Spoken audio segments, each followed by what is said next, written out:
I've been gone forever. And I was imprisoned in a crystal. But I learned the spell to chant, to break free of my confines. And now, I have returned, but the thing is, I have, the current form I'm in right now is, it may be something you're not familiar with. Because when I broke free of the crystal, the thing is, I was unable to retain my original body. And in doing so, I have fucked myself. Here.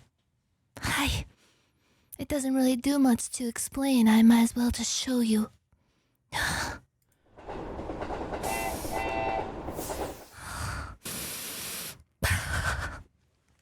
I'm sorry. I'm sorry for this unsightly appearance. Please forgive me. What is this? Is this a remix of the people who went to Paris?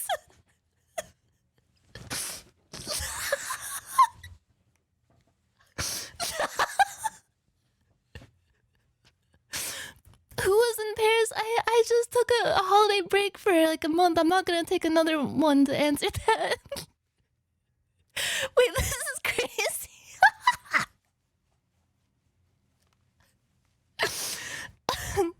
Okay. Please forgive me my indiscretion. In breaking free of the crystal that I was trapped in for around a month while I was gone, while I vanished over holiday break.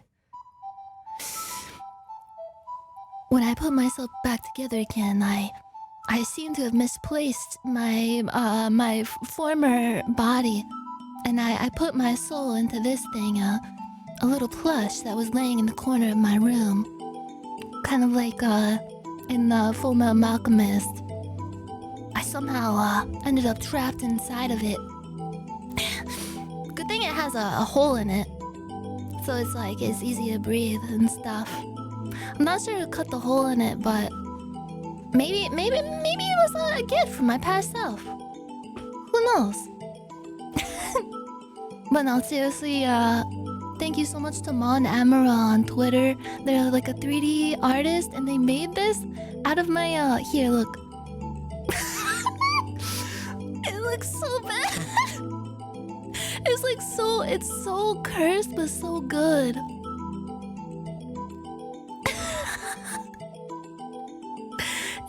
I've never seen anything like this in my life. It's like a 3D scanned picture of my official plush, my marketable plush.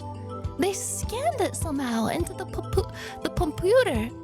They uploaded it into the computer, and now here I am. Now I'm inside of it. I'm not sure what technology they harnessed to make this possible, but what resulted of their actions is both beautiful and also genuinely disturbing to my core, and I love it so much. Thank you so much to Mon Amaral. Mon Amaral. They make a lot of really cool and cute 3D stuff. And they captured reality. It is the real and the unreal. Oh my god, have you guys heard about David Lynch's passing? Bro, not to like gloss over that so fast, but I just wanted to say there's so much stuff I have to talk about that happened over my break that I legitimately made a list. I have a list on my phone so I can go through each and every topic and not forget something to talk about. But oh my god, David Lynch passing away. Don't get me wrong. It's always sad when somebody passes away. It's always sad, but I love his work. Like, I've always been such a huge fan of like Twin Peaks and all of his like creepy, kooky films and stuff. And he's just like you never really know celebrities, so it always feels weird saying this, but he genuinely seemed like a really cool, nice guy. Everyone who's always worked with him just like, they only had nice things to say. And he was a visionary. He really changed, like, he sent ripples through the film industry and TV. And it's so sad. I'm genuinely like pretty disheartened that he's gone. Yeah, he was a real legend. And yeah, he influenced like a lot of people in film and stuff. I actually started rewatching this show that was like slightly influenced by Twin Peaks. It feels like a stretch to say it, but originally they were actually gonna have the actress from the Laura Palmer actress play as one of the main characters in this show. It's called Desperate Housewives, and it's like, it's kind of it's like slop. It's television slop, but I can't stop watching it. The first time I watched it, I was in middle school, and I was watching it as it was coming out. It's like, it's from the early 2000s, so it's got like that early 2000s flair to it. Yeah, I love it. It's a guilty pleasure for sure. There's like some genuinely pretty good writing in it though. Like the characters are pretty fun. It's pretty wacky, and it seems like more of a love letter to soap opera type shows and like a parody of them. It's basically about all these housewives living in a little neighborhood together and their misadventures, all their secrets and stuff. Aethel said that it's like The Sopranos for women, and I feel like that's pretty accurate. But it does have some Lynchian influences on it. Like aside from how they were gonna cast the Laura Palmer actress to play one of the housewives. Not to spoil anything, but she was gonna play the housewife that is just like the impetus, the Peter Griffiness of the entire series. The housewife that it happens in the first episode, so it's not really a spoiler. She kills herself, and all the other housewives are like, what the fuck, what happened to her? Why did she kill herself? And there's this whole like unfolding mystery surrounding this lady. Like, what secrets was she hiding? What kind of like family deep secrets did she have? Why did she kill herself? And her like husband and son are all like really like creepy and seem like they're hiding a lot of stuff. And throughout the first season, all this stuff unfolds, but like the mystery surrounding her life and everything. And it's pretty similar to Twin Peaks and like the Laura Palmer character in a way, but the tone is definitely a bit different. It's like a whimsical, like goofy soap opera parody kind of show with like some drama and mystery elements. There's some pretty good mysteries in it, and I enjoy it. And it's been a good rewatch. I'm just starting season 2. I just finished up season 1 last night. It's been a great revisit. I'm definitely like enjoying it a lot more than I did when I was a kid.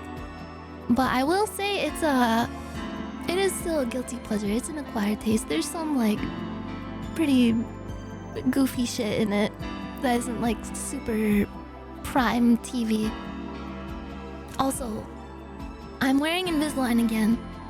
Please don't make fun of me. My teeth, when I got my teeth fixed up, they were like, oh, wait a minute.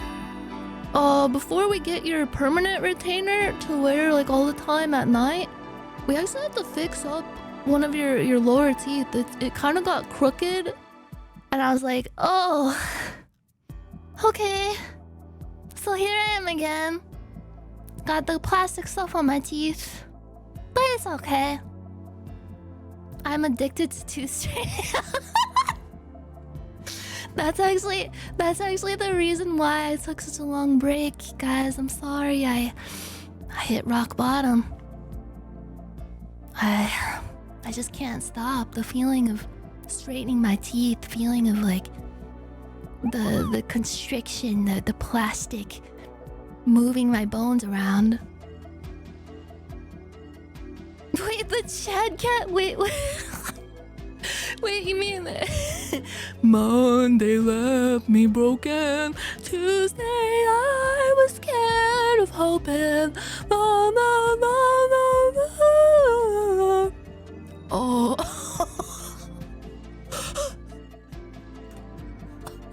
That face is fucked.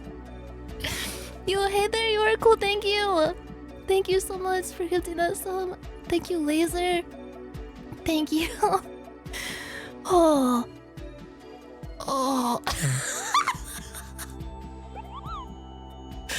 Bro, what's going on under this freaking table? You know what? You can. When I take my retainer off to eat, I can feel. Oh god, why am I?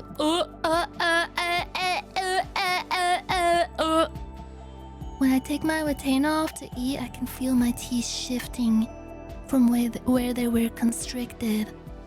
I can feel them returning to where they want to be. But I can't let that happen. I have to keep constricting my teeth. I imagine my retainer is like a boa constrictor coating my teeth, pulling them in, holding them down. Bad teeth. My teeth are bad. My teeth are bad and stupid.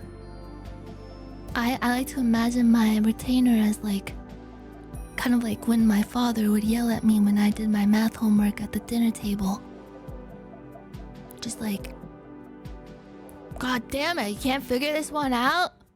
What the fuck are you doing during your classes? You're not even paying attention? What the fuck is this? I'm gonna send you to Sylvan Learning Center. If you can't figure this out in 10 seconds, I'm sending you to Sylvan Learning Center. I talk to my teeth like that. The tooth are migrating. Just like the geese in the winter. What am I looking at? My soul got trapped inside of this plush that was laying in my room. Because, I was trapped in a crystal and I broke free and it's whatever. I just gotta drown my sorrows.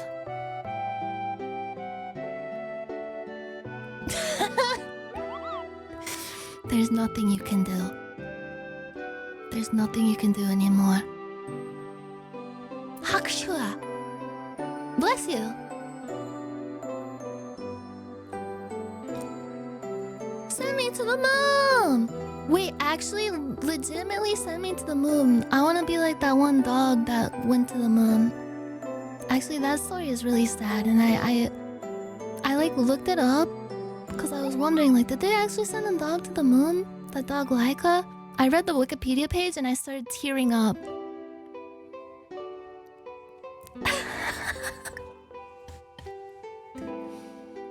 Thank you, normal size phantom. Well, I learned that the long part of the triangle is called the hypotenuse. And I also learned that being a gifted and talented kid, they told me that I was special, but turns out there's nothing special about this life. Nobody understands what it's like. And that's why I'm here at this izakaya in Nippon, drowning my sorrows. Hi, I'm Hypotenuse. Wait, check TTS, we can't hear it? Oh, that's another thing I have to go through in my very long list of updates of stuff that happened during my break. I got an entirely new audio setup, and I definitely wasn't 2 hours late for stream today because I was troubleshooting a stupid issue I was having with it.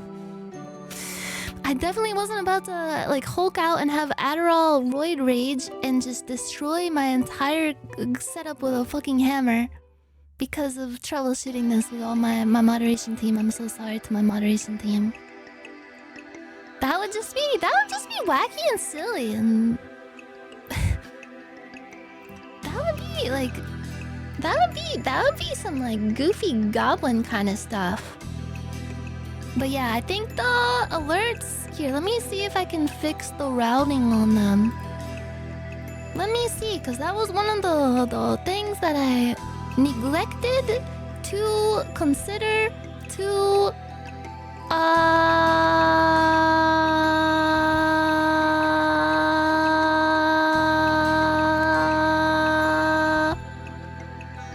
there's the last bit in my mouth.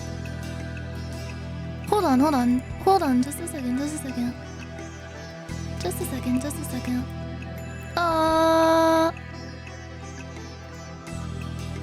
Monitor.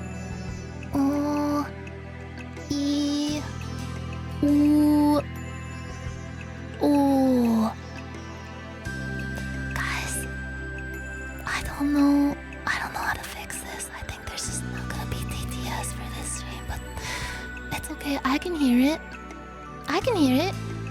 You want me to read the TTS out in a robot voice?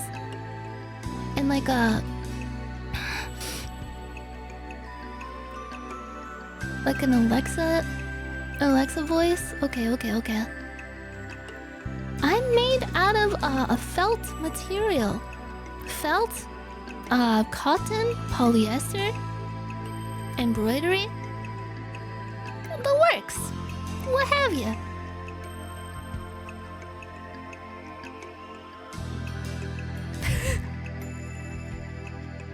Bro, the back looks crazy. I can't believe they actually 3D scanned me into the computer. How do I drink now? Oh, there's a hole cut into the bottom. So it'll go through. It goes through in the end. Are you going to show up on one of those Cursed Dolls YouTube video compilations? What are those? That sounds like an incredibly niche genre of video compilation. Top 10 cursed dolls that will give you gravy pants. Your pants will be full of gravy. Top 10 dolls that will have you inspecting your stool on a German toilet with a shelf built in. You know, if you think about it, the differences in toilets between cultures, it really it shows like a deeper level of cultural differences between American-minded people and European-minded people. You see, the German toilet, it's fitted with a shelf so that they can contemplate their stool and assess its smell, its viscosity, its size, shape, what have you, before they flush it down the drain. They can take a moment and ponder their stool before it is sent away down to the sewage system. But in American toilets, they are designed so that the stool can be flushed away immediately without even taking a second glance, not even a first glance. Why do you think that is? Why do you think that is? And then, in Asian cultures, they have the squatty toilets, where you're meant to squat down and fully bear down, and it really helps with like the mindfulness of the action.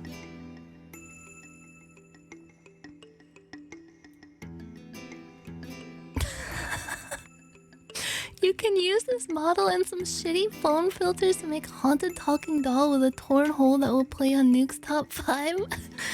That would be downright chilling. Wait, submit this to Nuke's top 5.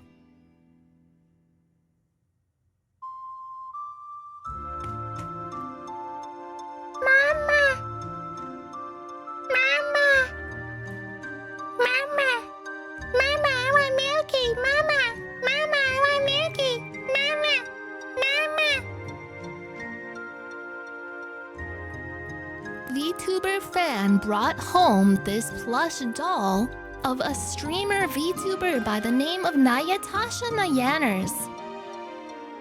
Little did they know, late at night, something strange would begin to happen.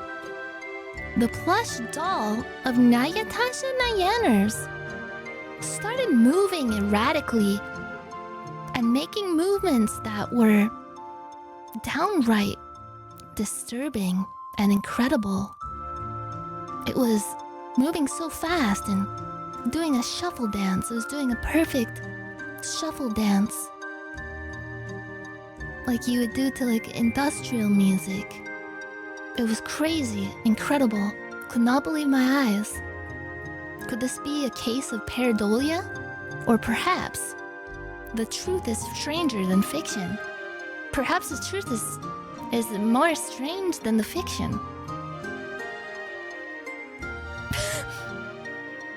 I don't like when it gets oh, if you zoom in really close on the mouth, oh, there's like blurred markings on the edges of the texture that make it look like I have like tiny razor sharp teeth.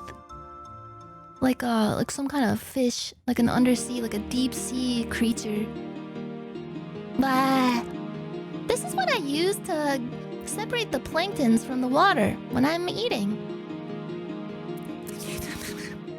This is what I use to smell the pheromones in the air.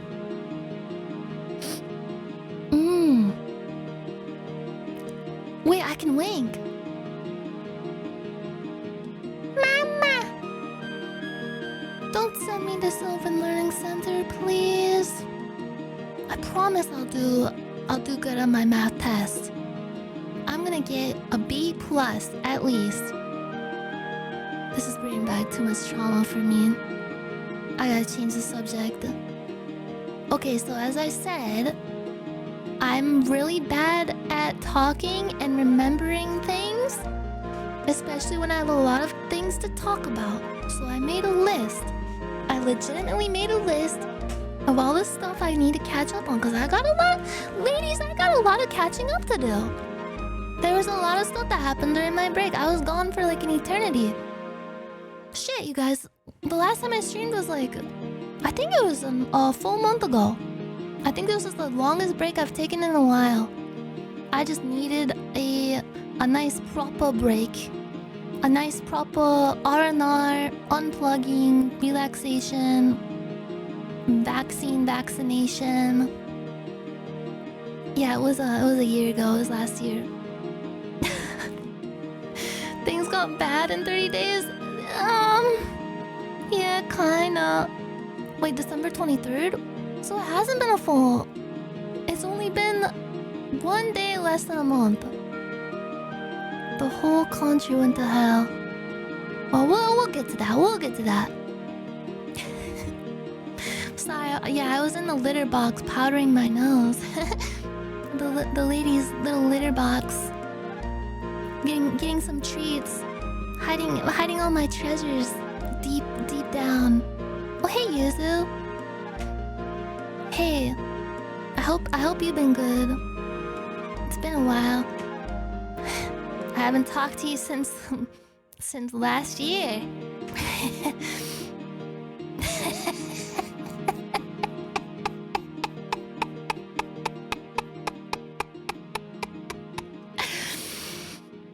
It's good to see you again. Good to see you again. Do you see these marks on the table right here?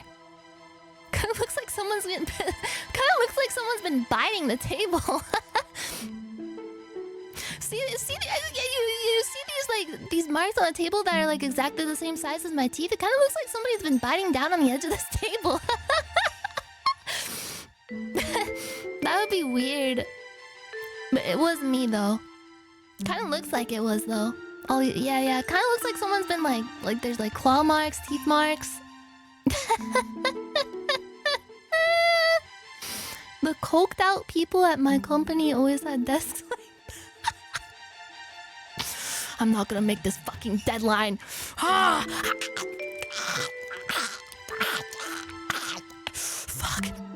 God damn it, the boss has been on my ass all fucking week. God, it's fucking crunch time. I haven't seen my family in almost a fucking month. Oh my god, I'm never gonna meet this fucking deadline. Oh god, I have to eat the wood. That's what beavers do when they're building their dams. POV or beaver. Yo, coked out beaver. Just trying to make ends meet. Trying to make me meet my end. Meet my meat. Anyway. What did I talk about already? Oh yeah, my new setup. I got a new audio setup. It's still kind of rough around the edges. I apologize. I had to troubleshoot some crap with it today, but it's serviceable for now. I apologize for it sounding kind of shit sometimes. I'm so sorry. But I'm looking into it. Please understand. Please respectfully understand. I please request you respectfully understand. Also, I got tired of my old keyboard, the very first one that I built. Don't get me wrong, it was a nice keyboard, it served me well. I love it a lot. I still have it because I couldn't bring myself. I'm not gonna throw it away. It's a whole ass keyboard. Maybe I'll use it for like an alternative computer setup, like a guest computer setup or something.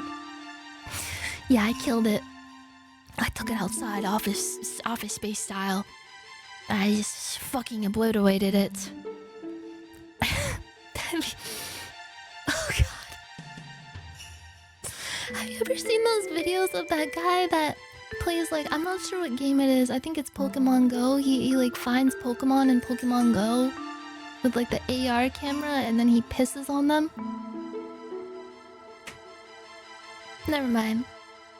Anyway, I got a new setup. My audio is still kind of fucky, a little bit fucky. Just a tiny bit fucky. But I felt like I needed to have a change of scenery for my fingertips, for my little salad fingers.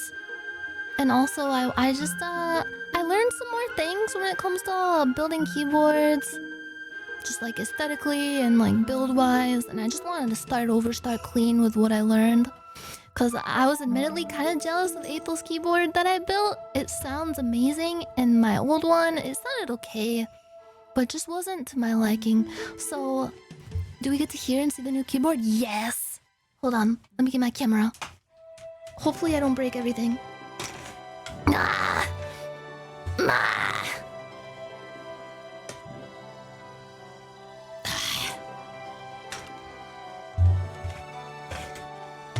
Oh god, oh god. Oh! Creamy or thocky? It's definitely pretty thocky. It's thocky slush. Thocky slush! Okay, my keyboard camera is about to go live.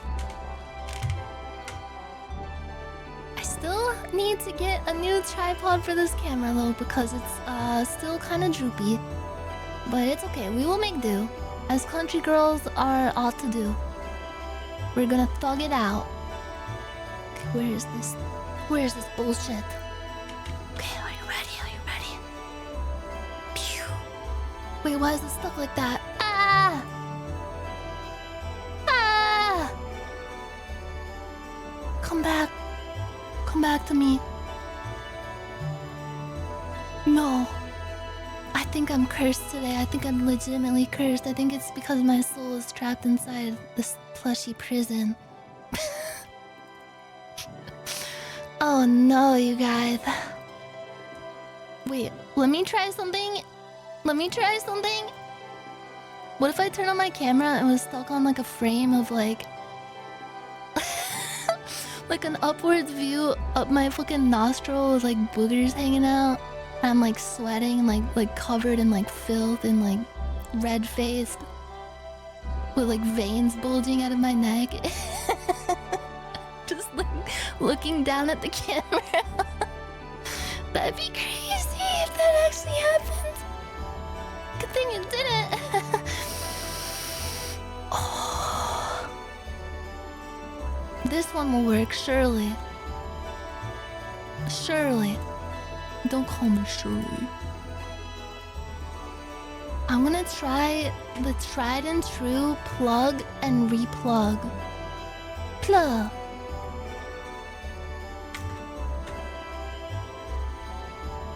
Okay, Shirley, I told you not to call me Shirley. The only names that I would like to be called are Nyan, Natasha, Nyanners, and Nya-chan, okay? Please. Shitsureshimasu. My camera is working! Yay! Wait, why is this so close? Wow! Okay. Wait to think? Oh my god, is the audio on the camera too? Oh. Sorry, I forgot about that. Okay. Here's a slow reveal. Yes, that is a coffee stain on my mat. I'm very upset about it because this mat is treasured to me. I've spilled too much on this thing. I am fucking horrible. I got poop water all over it. I got some kind of sludge, some kind of strange sludge. Okay, here's the new keyboard. Feast your eyes.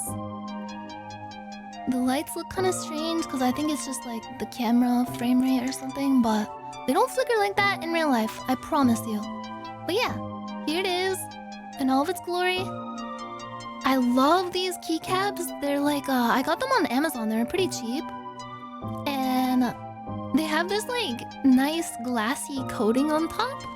If you notice it right there, you can see like the light kind of coming through the top.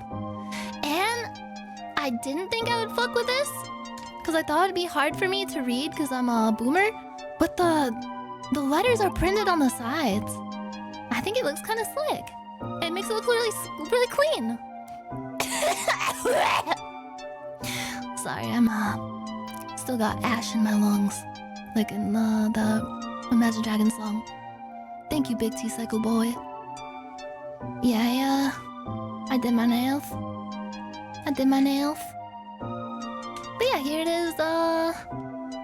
It's lacking a number pad, which at first that was non-negotiable for me. I was like, I need to have the numpad. I need to have it. But this like form factor is just so sleek. It's honestly kind of like grown on me, and it has like this little knob you can use to adjust like audio and stuff. Kind of nice. Damn, bro, it's just like it looks so clean. I got like the purple and the main keys with like alternations through the F keys, and white on the what's it called? What have you? The accents, and the little, you know. Here's a sound test.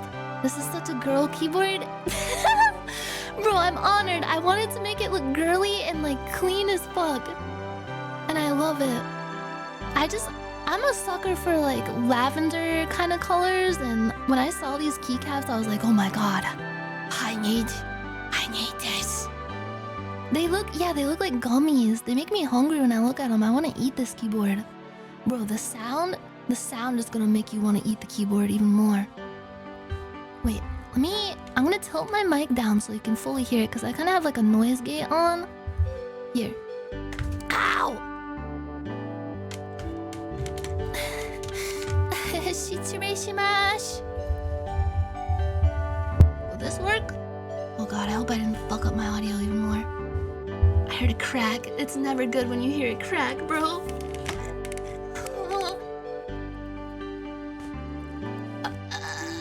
The camera.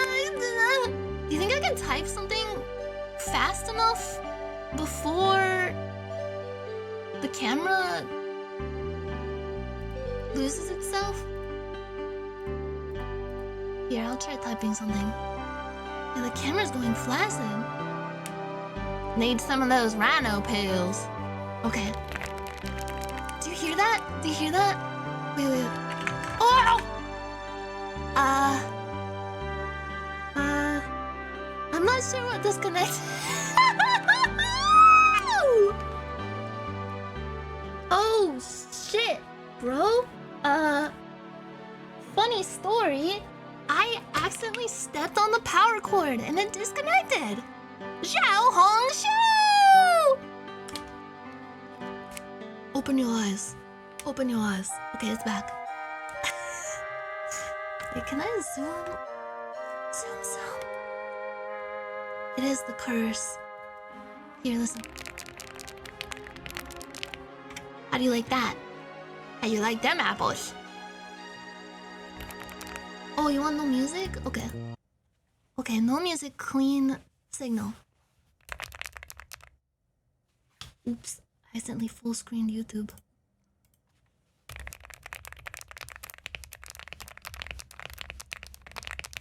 These are Gateron Milky Yellow Pro switches. And the keycaps, I think, lend themselves to the soundscape quite nicely too. Because they have that like the film on top that's kind of like see-through and like glassy. Yeah, it's kind of like bubble wrap popping. Yeah. Yeah.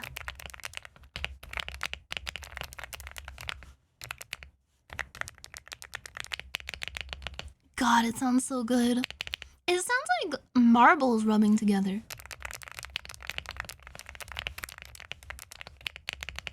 Sounds like stirring freshly cooked pasta.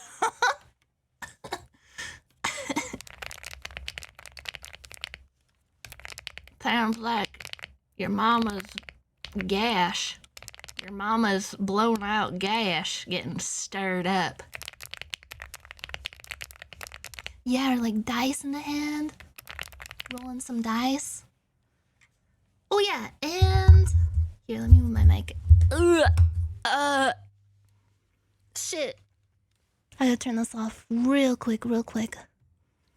Fix my mic. I need both my hands.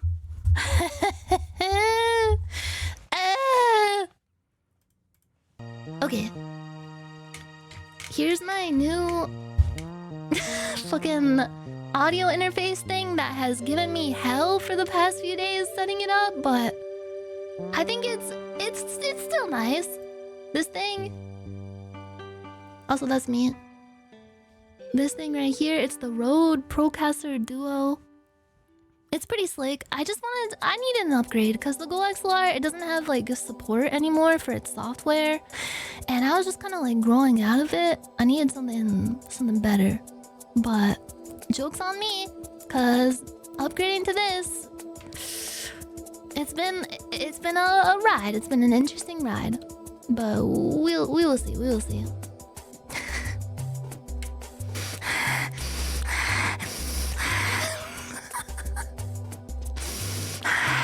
Somebody stop me!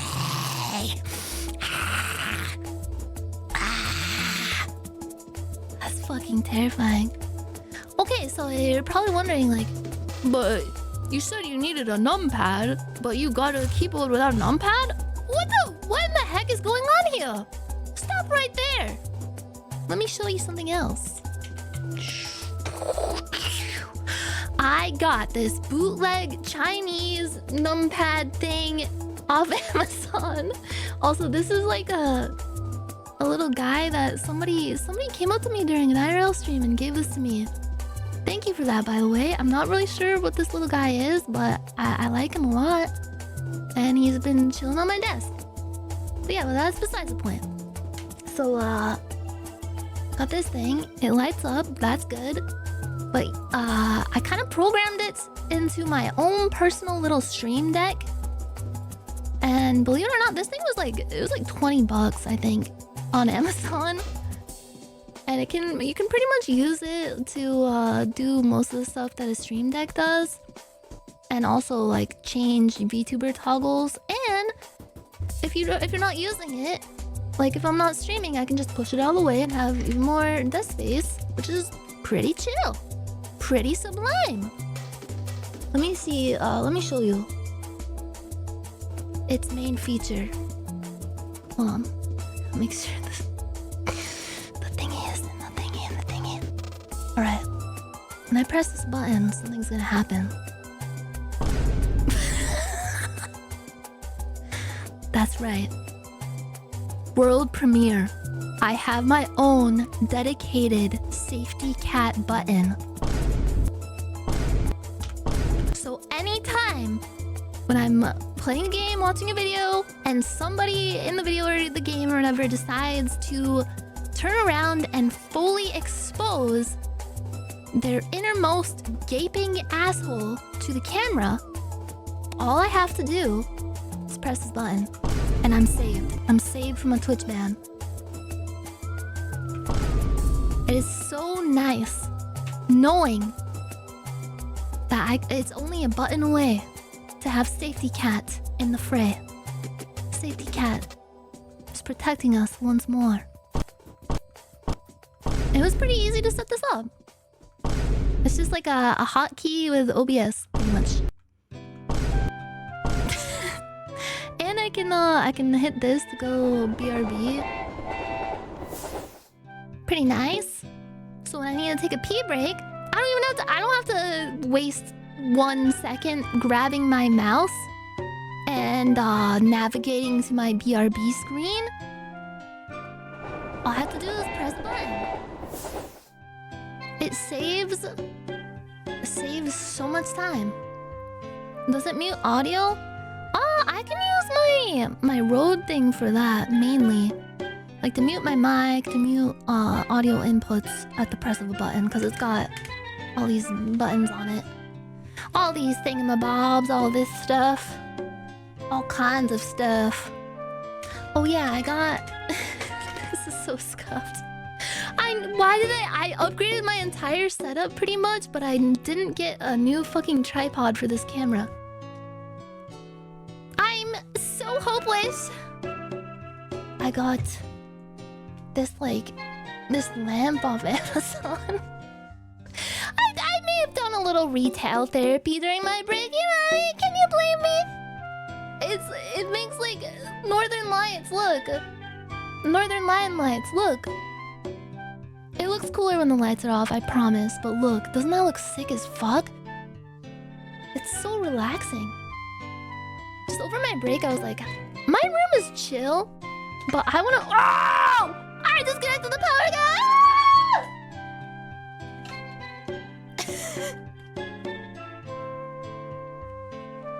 Okay, I think it's back. Maybe. Yeah. I was like, my room is chill.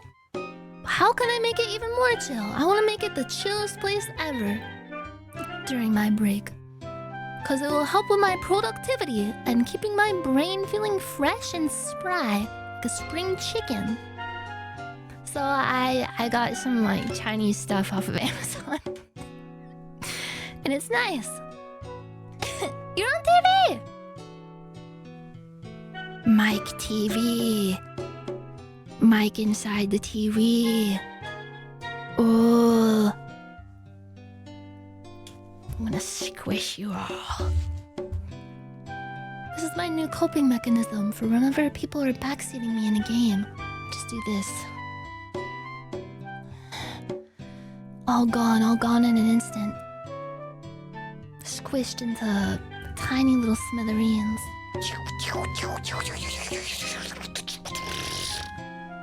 Sometimes I even hit it with a... Fuck off! Fuck you!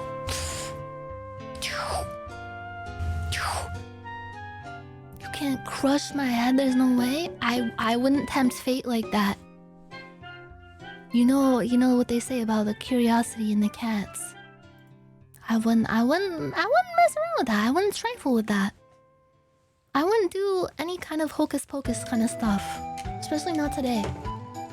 Not today while I'm trapped inside of this stuffed animal thing. I'm feeling...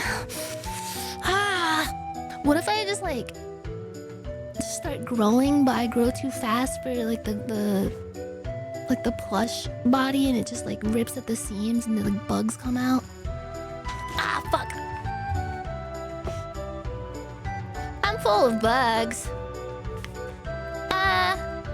This just in, I might be full of bugs. I think I'm full of centipedes and stuff.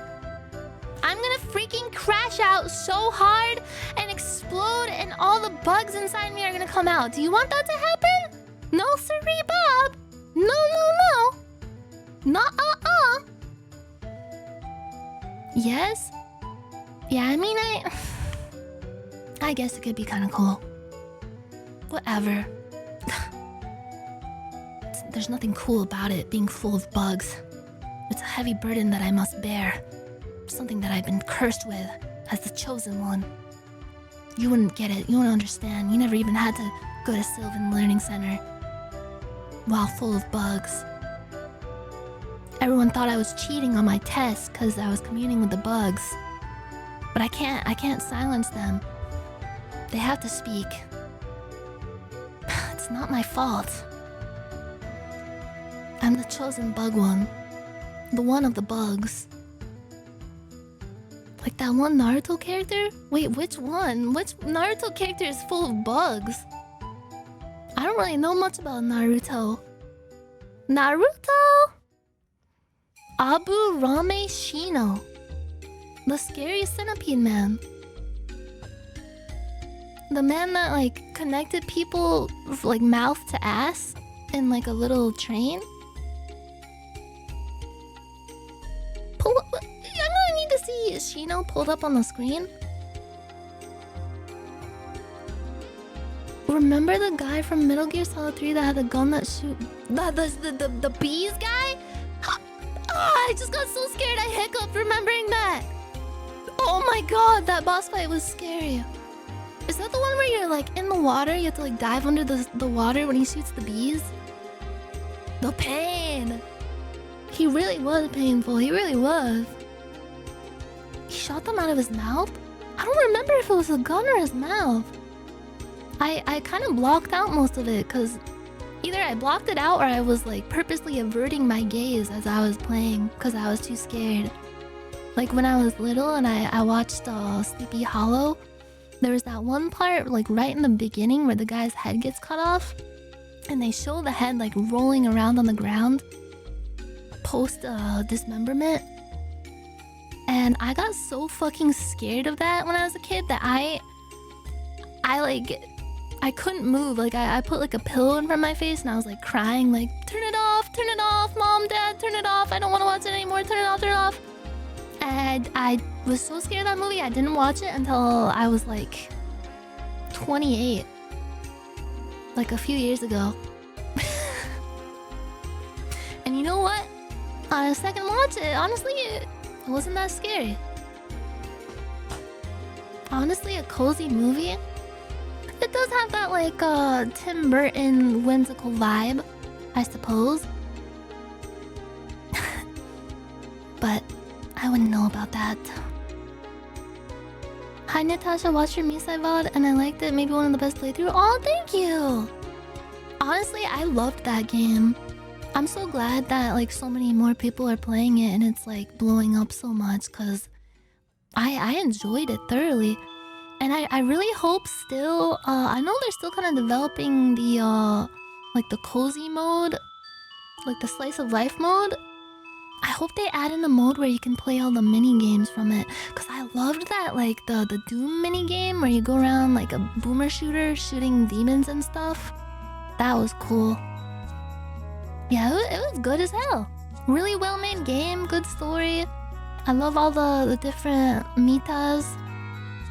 Sleepy meta, racist meta, selfish meta, childish meta, epic meta, mama meta, gay meta. Everyone's playing it these days.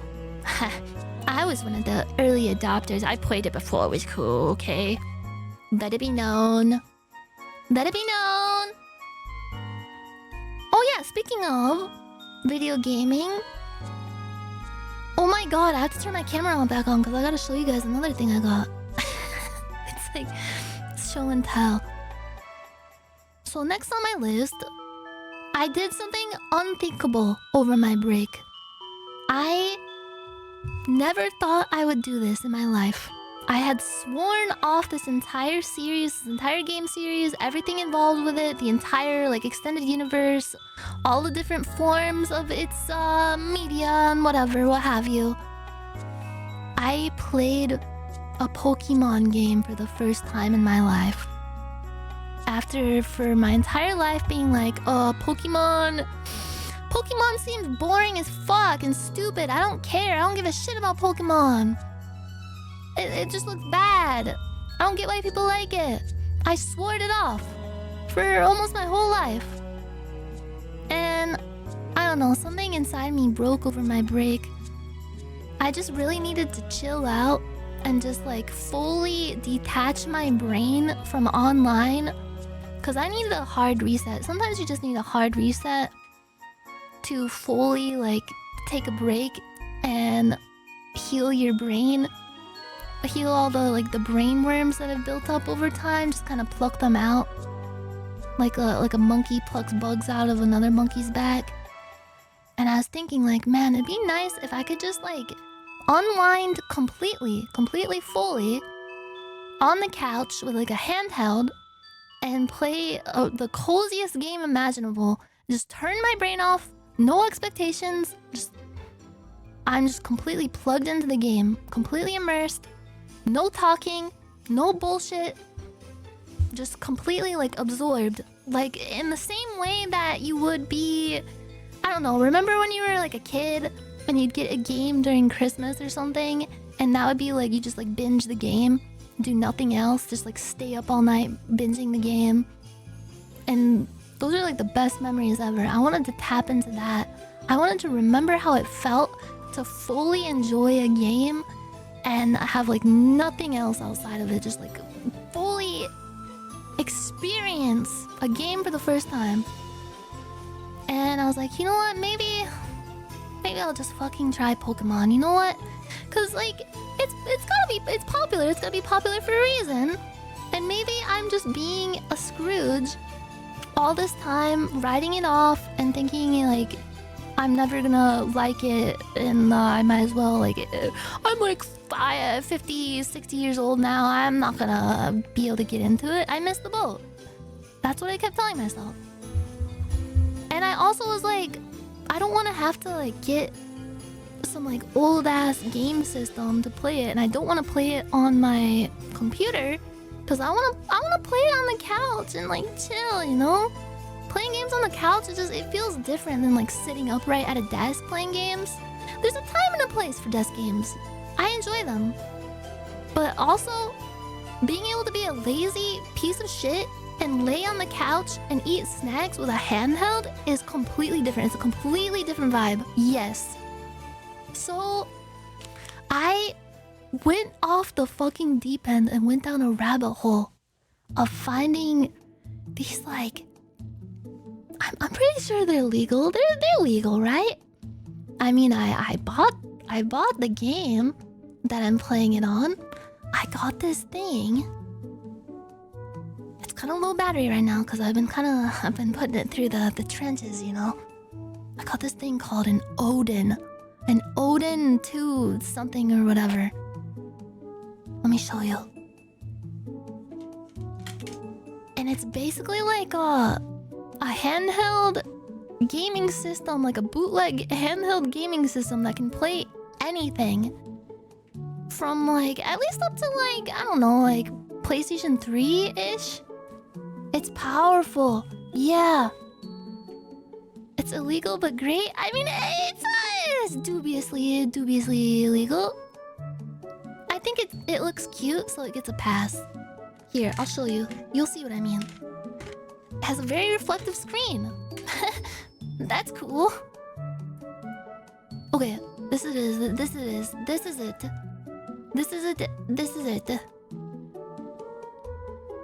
So the battery is at like 14%. Don't mind that.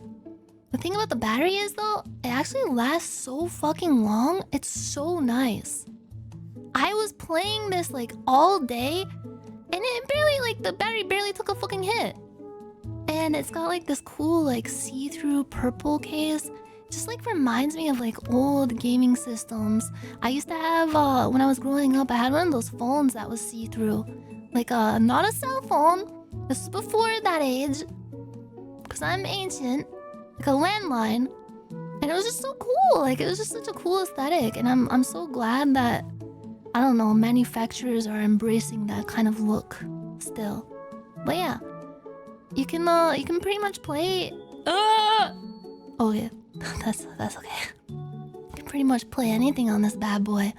So I just started kind of chronological like release order, I guess. Although technically the version I played was like a remake, I guess. I played FireRed, and holy fuck, I get it now. I understand everything now. I get it. I get why people like Pokemon so much. I loved it. I loved every second of it. I was fully like glued to that handheld for like a week. Just like grinding out all the like the gyms and stuff, getting my Pokemon team together. I got all the legendary birds. I got Articuno. I got fucking I named them different things, so I don't really remember what their original names are. But I got all the legendary, yeah, Zapdos and Moltres. Yeah, I actually named my Articuno Articuno as a Saikuno tribute. And I finished off the game using them. My super epic Charizard that I leveled up to like level 60 or something. He was strong as fuck. I named my Charizard Mikey after my dog. And I had a Vaporeon. And not for that kind of reason. I just like water Pokemon, okay? I got an Eevee. I came into the possession of an Eevee, and I was like, oh, wait a minute. Can I turn this Eevee into like, it has like evolutions, right? I can turn it into something using one of these fantastical stones. Here, I'll use the water stone on it because I like water Pokemon. And lo and behold, that's where Vaporeon comes from, I guess. But then later I found out where else Vaporeon comes from. It was a really strong Pokemon in my party. It was a really strong Pokemon. It really carried. Really gave its all. But yeah, it was very cute. And I had a Lapras. Lapras was very, very chill, very nice. And I used Lapras's surf ability to go across the waters. It was really cool. I thought like I would be filtered by the game being kind of old, even though, I mean, I'm old too. But I'm kind of spoiled by modern gaming, so I thought like, I don't know, it'd be kind of like too tedious or something. But no, bro, I was hooked. And when I finally beat, like I went on the victory road at the end and I beat the final gym, I was elated. I think I took like a picture of it. Let me see if I can find my end screen. I was so proud of myself. Here, let me see if I can send it to myself on Discord.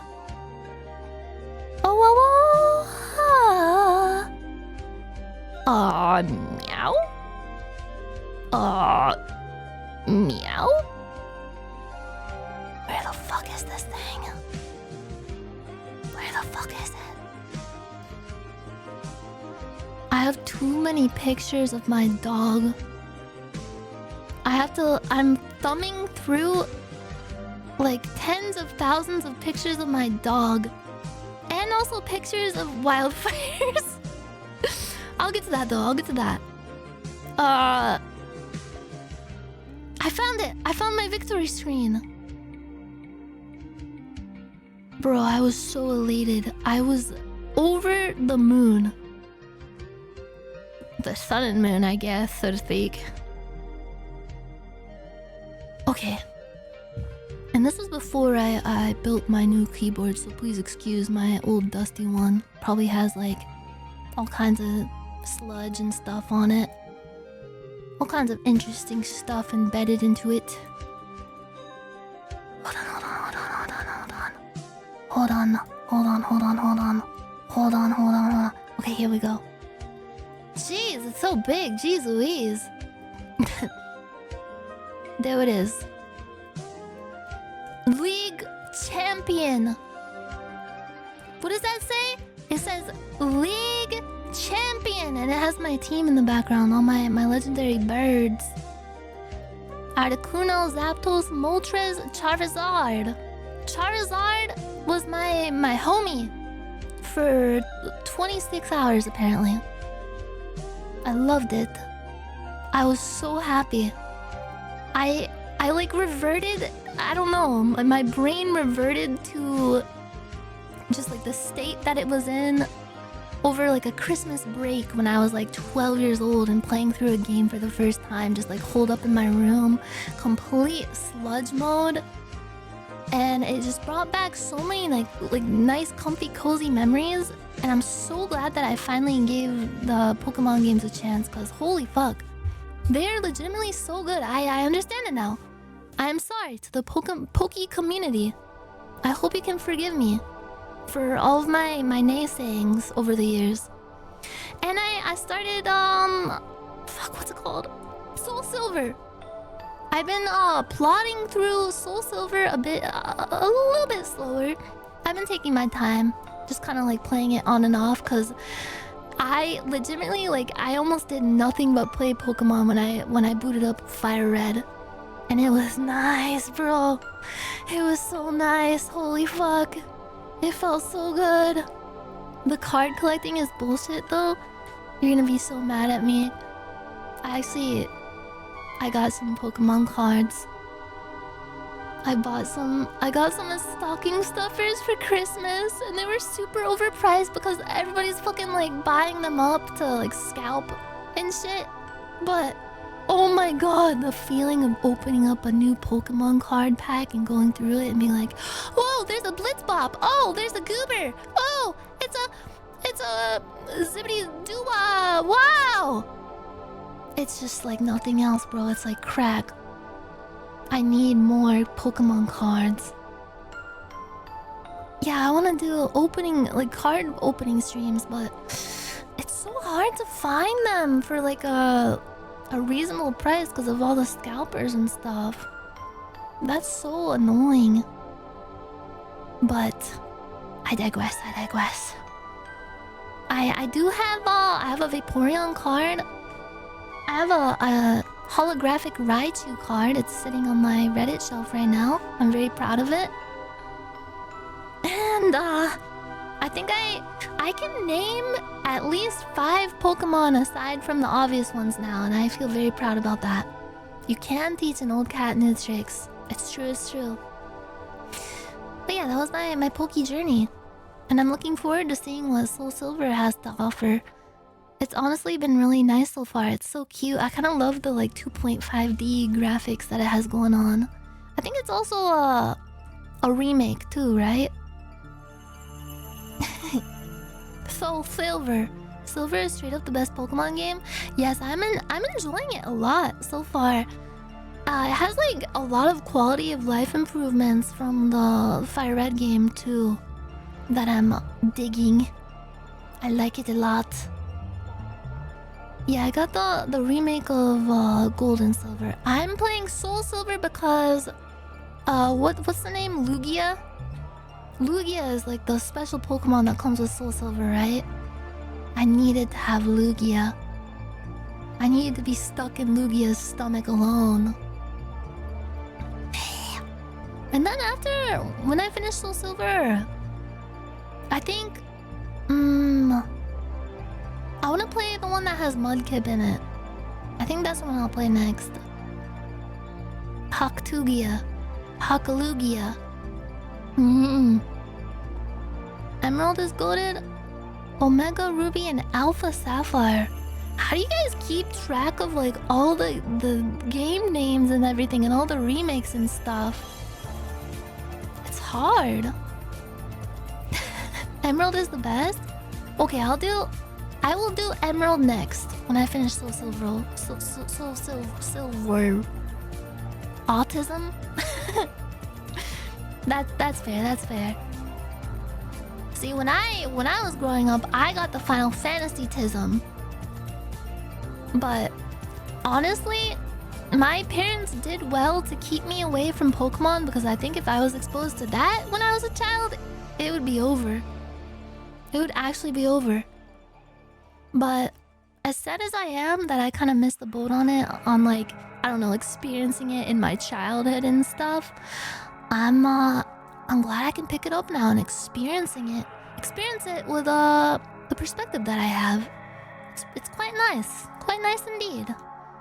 I think the whole reason I wanted to play the original games is because Aethel got me hooked on the mobile game, that Pokemon mobile game that just came out, where you like open up card packs and you can fight with the cards and stuff. I was like, man, this is actually kind of good. If this is good, then that means the other games are good? What? It turns out they were actually good. And holy fuck, I've had the time of my life playing it. Pokemon is so good. Oh yeah! And I have a Pokemon player's card now. I'm a proud owner of having played a Pokemon game. That was a sentence that I just attempted to do. I can't talk today. Blech. I'm so fucking sorry. But I'm not a poser anymore. I'm not a poser when it comes to the Pokemon merchandise and stuff now. So I bought a Pikachu plush from Target. I had to fucking have it.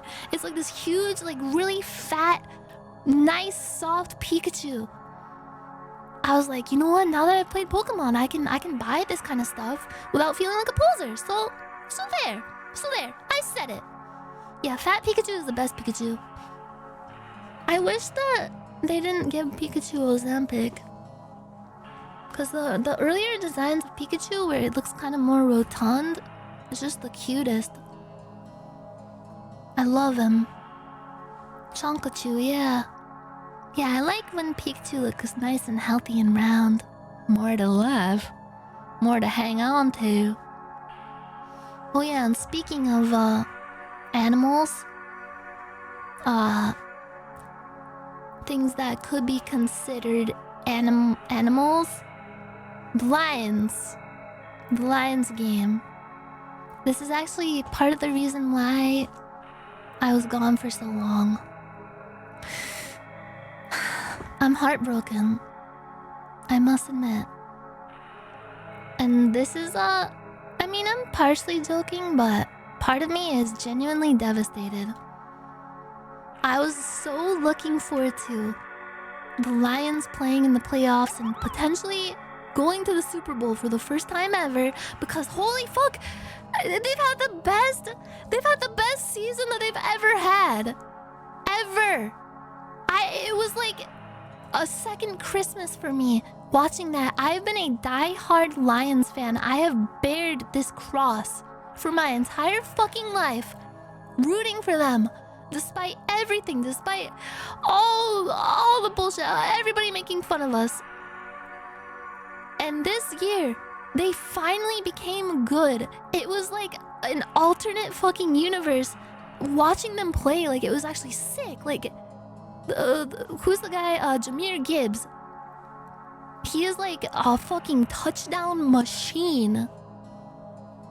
And I was like, I don't know, my eyes were filled with sparkles once again, just like watching them play. Like, holy fuck, is this real? The Lions are good?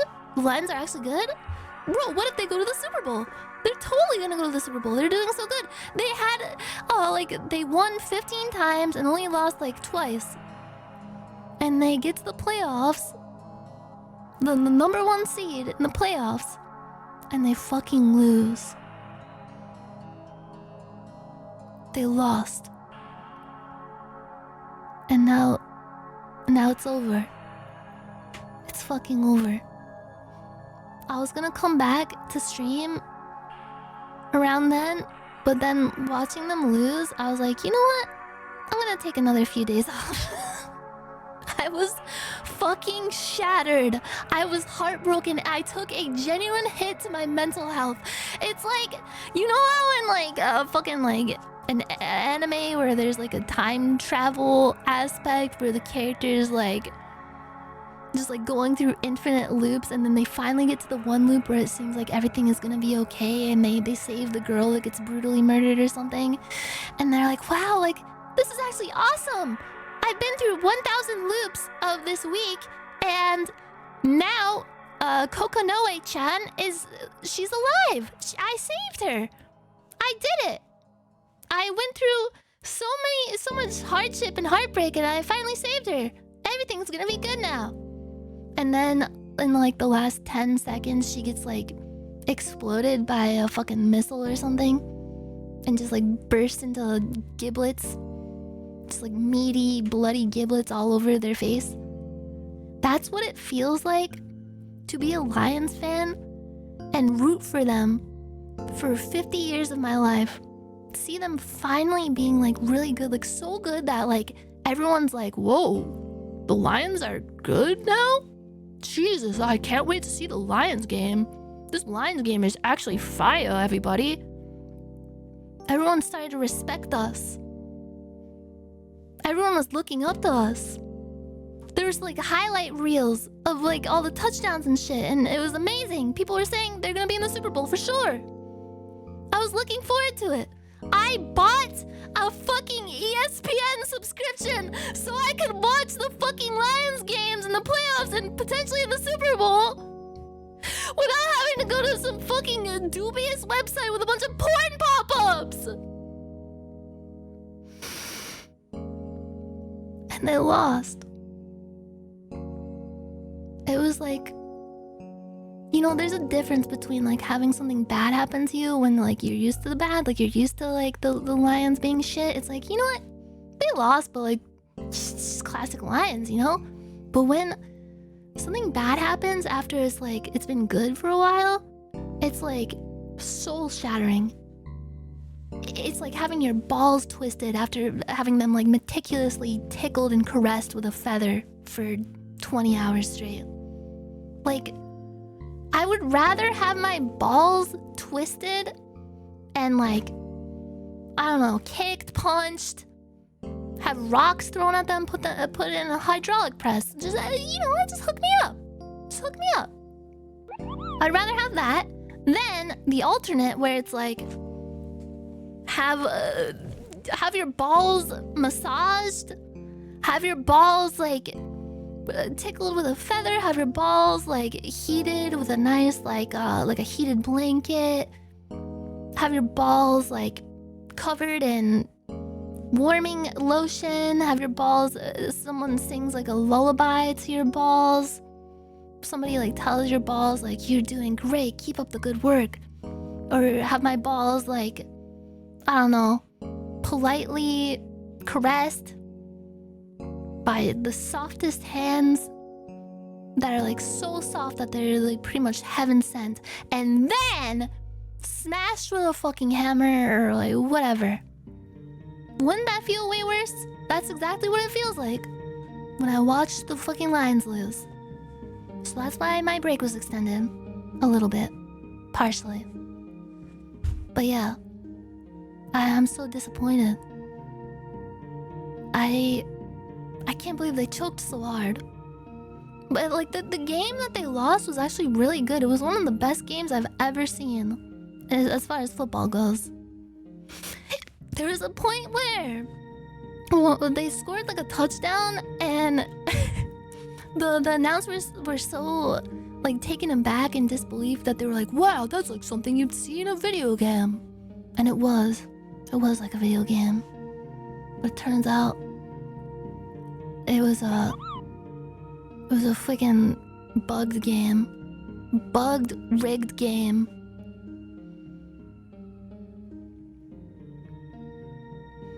You know what? I'm happy for the Commanders, cause they had like a Lions type of curse on them, right? It's John Maddening. Fell for it again award. Oh. Yeah, they were using Game Shark. They were using hacks. Oh. Yeah, maybe the Commanders will go to the Super Bowl in their stead. I'm late. Did Nyan make this model herself? No, Mon Emerald made it. My spirit is just inside of it, throwing it back.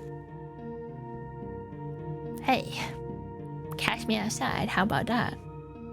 How about that? Lions will win next year? Yeah, maybe next year. I think, honestly, they just had so many injuries. Like, I won't get into all the boring football shit because nobody gives a fuck except for me. But they had like their entire defense. Like, the Lions, when it comes to defense, they're like a glass cannon type of team. Their defense has always been kind of crap. They've always been like, the best defense is a good offense kind of strategy. They're really, really good at like scoring touchdowns and stuff, but their defense has been very, very flimsy. And what they had of defense was like all injured, like really bad. Cause I think they've just been playing way too hard. Like most of their team was just like on their last legs, on their last strings. But yeah, they were extremely injured, extremely badly injured. And it extremely injured my heart. I'll never forgive them. But you know what? Even after that, I'm still a Lions fan. I'm still rooting for them. I'm creating like a schizophrenic Tulpa universe where they actually didn't lose that game. And I've been kind of like practicing like with like astral projection in my dreams at night. I'll just like, I don't know, just focus really hard and think like, okay, I'm watching a Lions game. I'm watching the Lions game. They're in the playoffs and they're about to go to the Super Bowl, like that kind of thing. And I get to watch my own like personal Lions game just for me in my own personal universe. It's kind of cool. You should try it sometime with other kinds of stuff. But anyway, back to my list. Oh yeah, another reason I was actually gonna return from my holiday break a bit sooner, probably like right after New Year's, but then all this wildfire shit happened in LA, and I'm okay. Like we're okay, thankfully. But it was scary as fuck.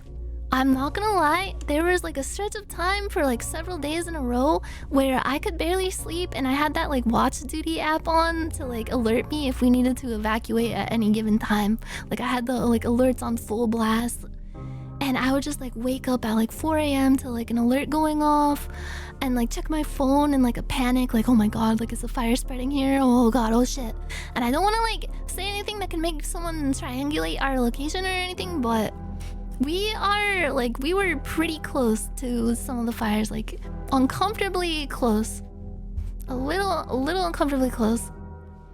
To the point where we were like genuinely wondering like most days, oh my god, are we gonna have to like, should we just like start packing right now just in case, like that kind of thing? And we could see like the fire and smoke like from our dwelling, not like close, but like you could see it in the distance, and it was fucking terrifying. And I honestly, like, I feel so horrible for like everybody living in LA, especially like, people who have had like their houses just completely demolished by it. It's so fucking sad. And I think like Rubber Ross had to evacuate too. I hope they're doing okay. Ross and Yui. How is the air quality? It's shit. It's still shit. It's better now, but we had to like stay inside for a bit and like not walk the dog or anything, because there was just like, there was pieces of ash floating in the air. Like our porch was covered in ash at one point. Like it looked like a fucking volcano exploded. It was freaky. I've never seen anything like it. Although like when I lived in Washington, there was like Canadian wildfires that happened, and they were pretty bad, and the smoke from those came and kind of fucked up the air quality a bit. But I've never been so close to a wildfire that I could like see it from my house and like see bits of ash floating in the fucking air. And oh my god, it was terrifying. Like for like a few mornings, the smoke was so bad that it like blotted out the sun and gave everything this like eerie like reddish orange glow as the sun was coming up. So I just like wake up at like, I don't know, 7-8 a.m. and everything just looked orange, and I would like open up my window and just see the sun, and it looked like the fucking Eye of Sauron. It was terrifying. Oh! And there was like a huge like billow of smoke just like everywhere. It's terrifying. I can't even fucking imagine being like even closer to it. Cause just like being where we were was scary enough.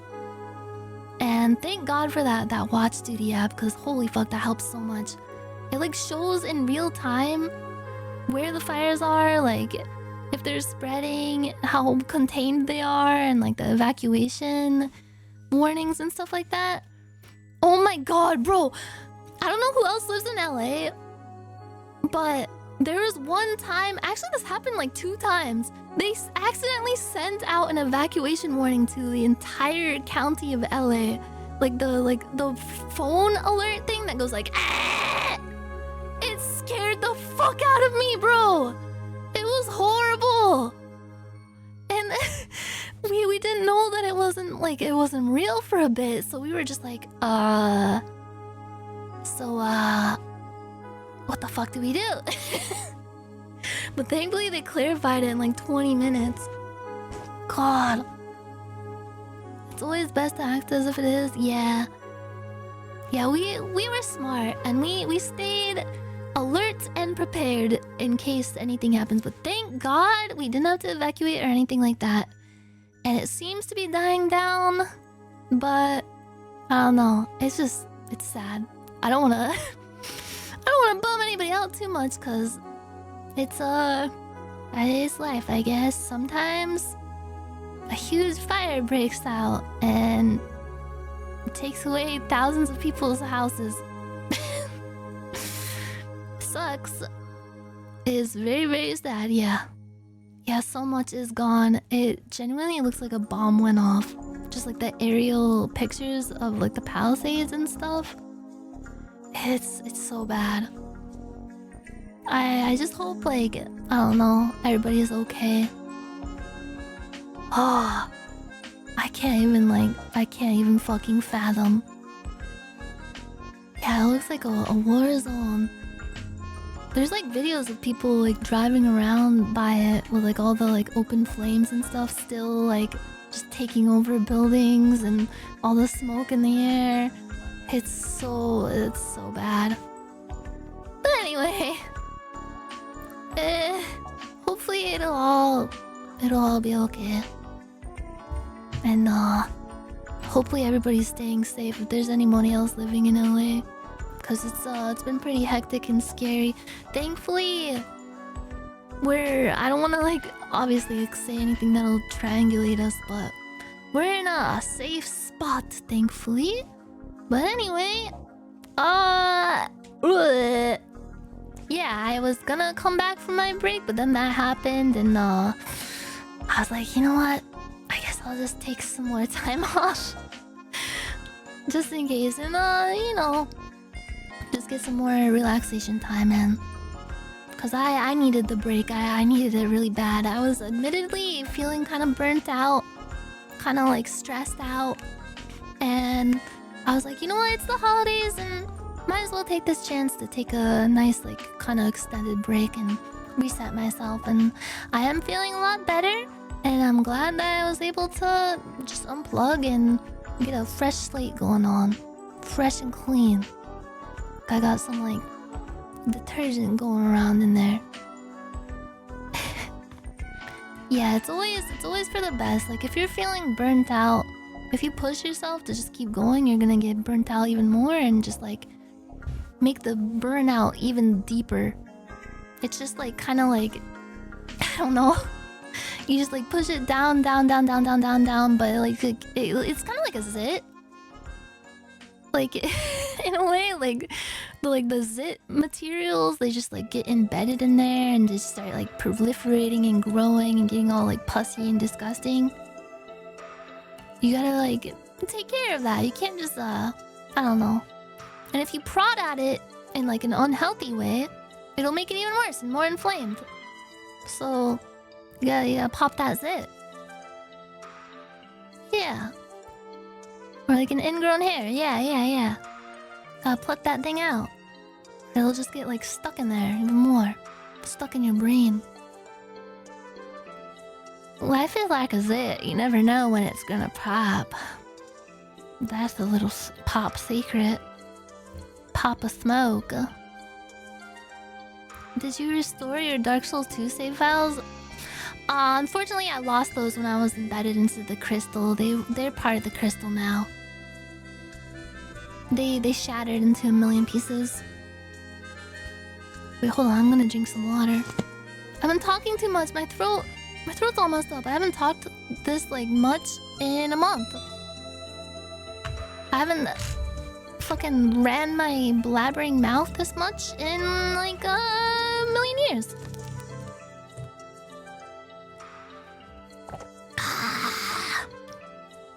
Blah.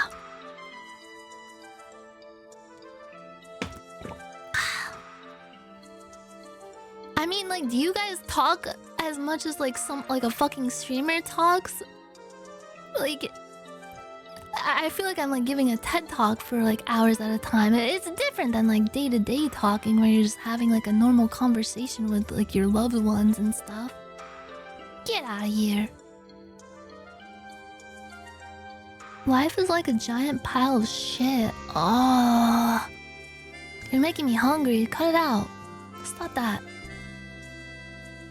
When I present during a Teams meeting and talk a lot for over an hour, I'm fucked. Yeah, it can be tough.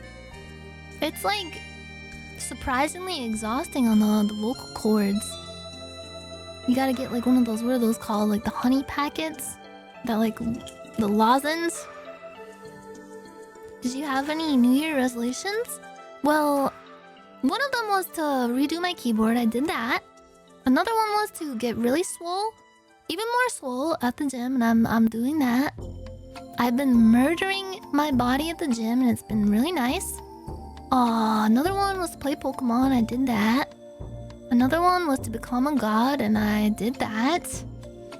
Honestly, it's kind of cool, I guess. Another one was to work more on musical stuff, and I did that. I'm finishing up that song that's been in the works for a bit. Aethel made like a really, really fucking cool beat for it, and I can't wait to show you guys. I'm actually gonna re-record, cause like I did like a rough pass through it, so he could like make the beat around it. I'm gonna re-record it properly for release tonight, I think. I'm looking forward to it. It's gonna be a doozy. And oh yeah, speaking of music, I'm sure you guys saw Mr. Aethel released a new song, and I made the video for it. I shot and directed and edited the video for it.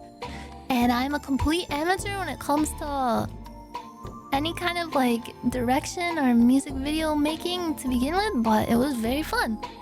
I want to watch it. I just have to show it off. I'm sorry. The song is really good. The video it's cool. I don't want to like toot my horn or anything, but it's got some cool aesthetics. Here, let me show. I'll go right here and I'll put the video like here in like a... Oh god, my mic is crackling again. Please don't listen to that. That's the thing I was troubleshooting that took like 2 hours and it's still doing it. Please don't notice it. Please don't notice it. You're noticing it. Oh my god. It's fucking over. I'm gonna fucking Hulk out. I need a longer break. I legit can't hear anything? Wait, really? Maybe it's just me being like... Maybe I'm like an indigo child and I have really, really super advanced hearing. Maybe that's it. Okay, anyway, I digress. I want to show you guys his new song and the video I made for it. It's pretty flipping sweet. Zhao Hong Xiu! Maybe it's the headphones? Well, the thing is... I thought it was the monitoring at first, but it's not. Or my headphones. It's not my headphones because I made a recording and I captured the crackling sound. Like, you can hear it clear as day. Like, in the recording, no matter what the where you're using headphones or what have you. Yeah. Okay, let me get this up on the screen. This is Kono Bangumi wa Grand sponsor no Teikyo Day Okirishimasu. This is for my dogs. This is Mr. Aethel's new song. I made the video for it here. Yo, let's feasting our eyes upon it. So let me know if the audio is okay.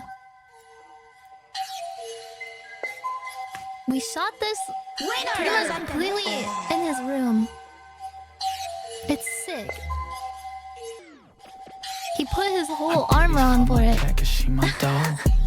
Call her Northern Line, she keep that pussy ball. I'm playing Roblox while she playing with my balls. She make me spray up in the gulag on them walls. And that ain't all. I'm like the Asian kid from up cause I don't fall. Make my story short but keeping all my tails tall. Call me Mr. Hollywood the way I pass the rock. Keep that CZ on me in case you wanna go me God. Gotta lock my swagger up before it come get job. My haters practice jacking the way they jacking off. Tell me what you want and I can tell you what I got. I'm in Luigi's mansion with these ghosts popping tops. Gimli on my payroll, Gandalf thugging out. We feeling braggadocious, smoking tubies of that loud. Pippins popping perkies all while Mary's slowing down. The Bible in your nightstand got his pages puffing clouds. Sammy's got my back while the Balrog lights the town. Leaving trails of fire light my blunt above the ground. And you ain't got no shooters if I keep my L's around. Got my eye on you like a doctor doing rounds. You seem a little lost, so I'll tell you what I found. I feel like Randy Johnson when I'm preaching. I'm sorry to pause. I have to pause and replay. Bro, we made good use of the fog machine for this video shoot. And yes, the smoke alarm did go off several times. And I had to like get a broom to turn it off. It was so sick though. Bro, like we got so much footage of him just like dancing around in this room and it looked so good like on the new camera. But then we were like, we need more like scenery, and we couldn't really like I don't know, in full armor like go outside somewhere because it was too hot and stuff like that, and we just wanted to keep it kind of simple.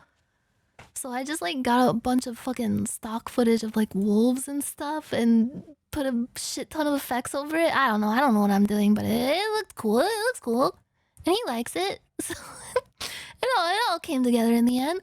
But bro, it looks sick as fuck. And the song is so good. I had to listen to the song on repeat while editing this video for hours and hours and hours. And bro, it never got old. It never got old. The way he mixed it is so fucking good too. His voice sounds amazing on it. The doctor doing rounds. You seem a little lost, so I'll tell you what I found. I feel like Randy Johnson when I'm preaching on that mountain. Shit for all my fucking dogs. I know it might be kinda odd the way I walk. I got a pokey card stashed up in my socks. I'm trading Gengar, Shima choking on God, the lights reflecting on his armor looks so cool. My compassion and my kindness, what they want. I jacked that cart when I was on the clock. Yes, I'm an idiot, but bitch, you pay the cost. I'm reading Dostoevsky, so you know when he comes through the fog, you're doing crimes to my doggies, you can rock. Cool. My brothers punish all these cretins at the top. I focus on my health and my resolve.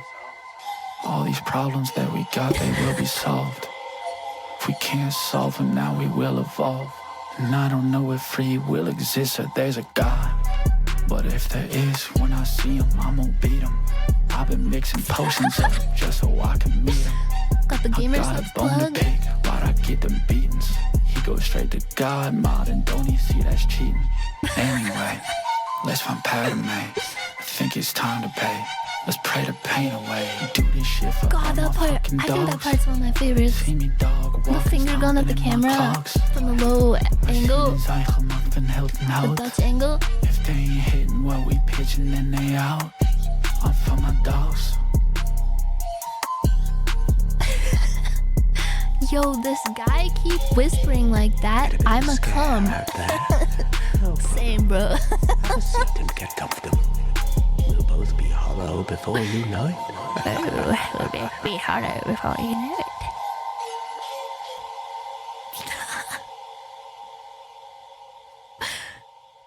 I'm so proud of myself. I actually finished this music video. Holy fuck. Hear this part. The finger gone.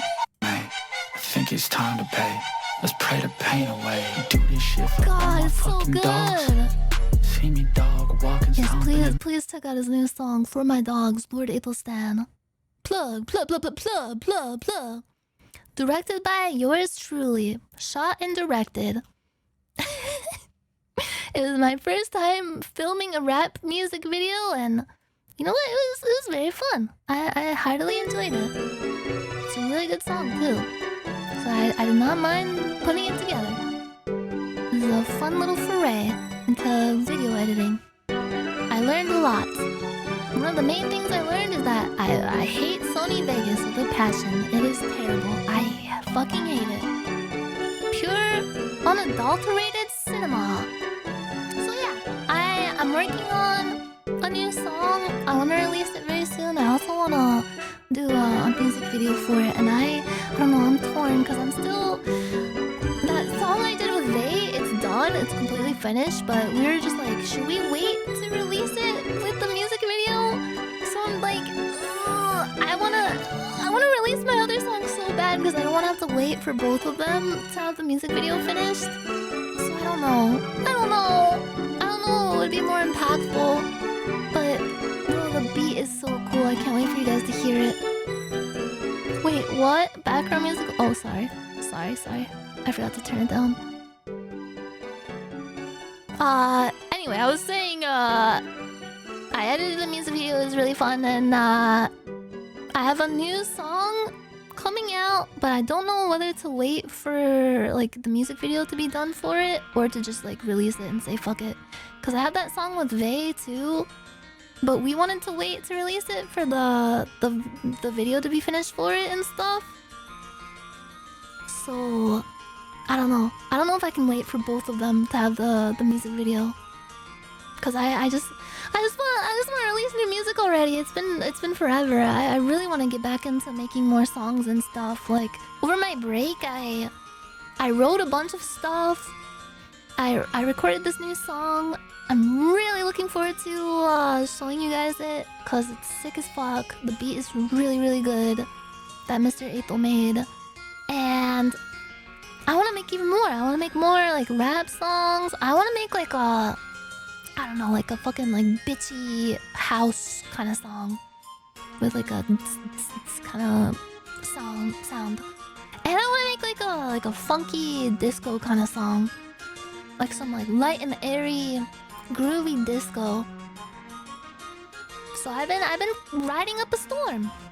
My notes app on my phone is filled to the brim with all kinds of cringy shit, and I can't wait to record all of it. So yeah, that's one of the other things I got up to over my break. And oh yeah, the other thing we were working on during the break, we are almost ready to drop our candle, our side candle. We're just wrapping up all the stuff with just making sure the candle is as perfect as possible, doing some burn tests, finishing up like the packaging and stuff, and like fine-tuning all like the business stuff, the business end of stuff that Mr. Aethel, I almost called him Mr. Hands. Mr. Hands is Aetheling. Mr. Aethel is handling like the business side of things, so he's been busy like hammering out all that stuff. But I've been in charge of like the design aspect and like perfecting the candle formula, making sure it's like the highest quality product that we can offer you guys. And one of the things we're doing for the candle packaging is we wanted to work with some like local artisans to make the candle jar itself extra spectacular by giving it a nice custom touch on the lid. Make it a very like premium kind of feel and design. Cause we just wanna, I don't know, we just wanna make something really fucking cool that people are gonna be geeked about, be geeked over. So we found this local artisan to work with for producing a design on the lids of each and every candle. And this was just like a few days ago. We went into like downtown LA to meet with these people to drop off the payload, so to speak, so that they can commence their work on it. And there was just like these nice like local like artist people who like deal with heavy machinery with lasers and stuff like that. But I won't get into that. But bro, I don't know if it was like the wildfire smoke in the air or something, but I just like set off like the fucking like chain of events. Like we get there and we're like looking for the place. We're lost as fuck. It's like in this like weird complex downtown LA. Like, it was like some kind of like weird like artist commune with a bunch of like other like artist businesses and stuff. So we like park and we're like not even sure if we're allowed to go into there. And we're like walking around, looking around for the place. We finally find it and the guy's like, oh, the guy that you're working with is actually not here right now and he's not gonna be in for another hour. You can give him a call and yada yada. And we're like, oh fuck, we drove all the way here and now like we have to wait like an hour and we're not really sure what's going on. So we're just like waiting around outside the place, like finding this guy's number to call him and see if he can come in so we can drop the lids off.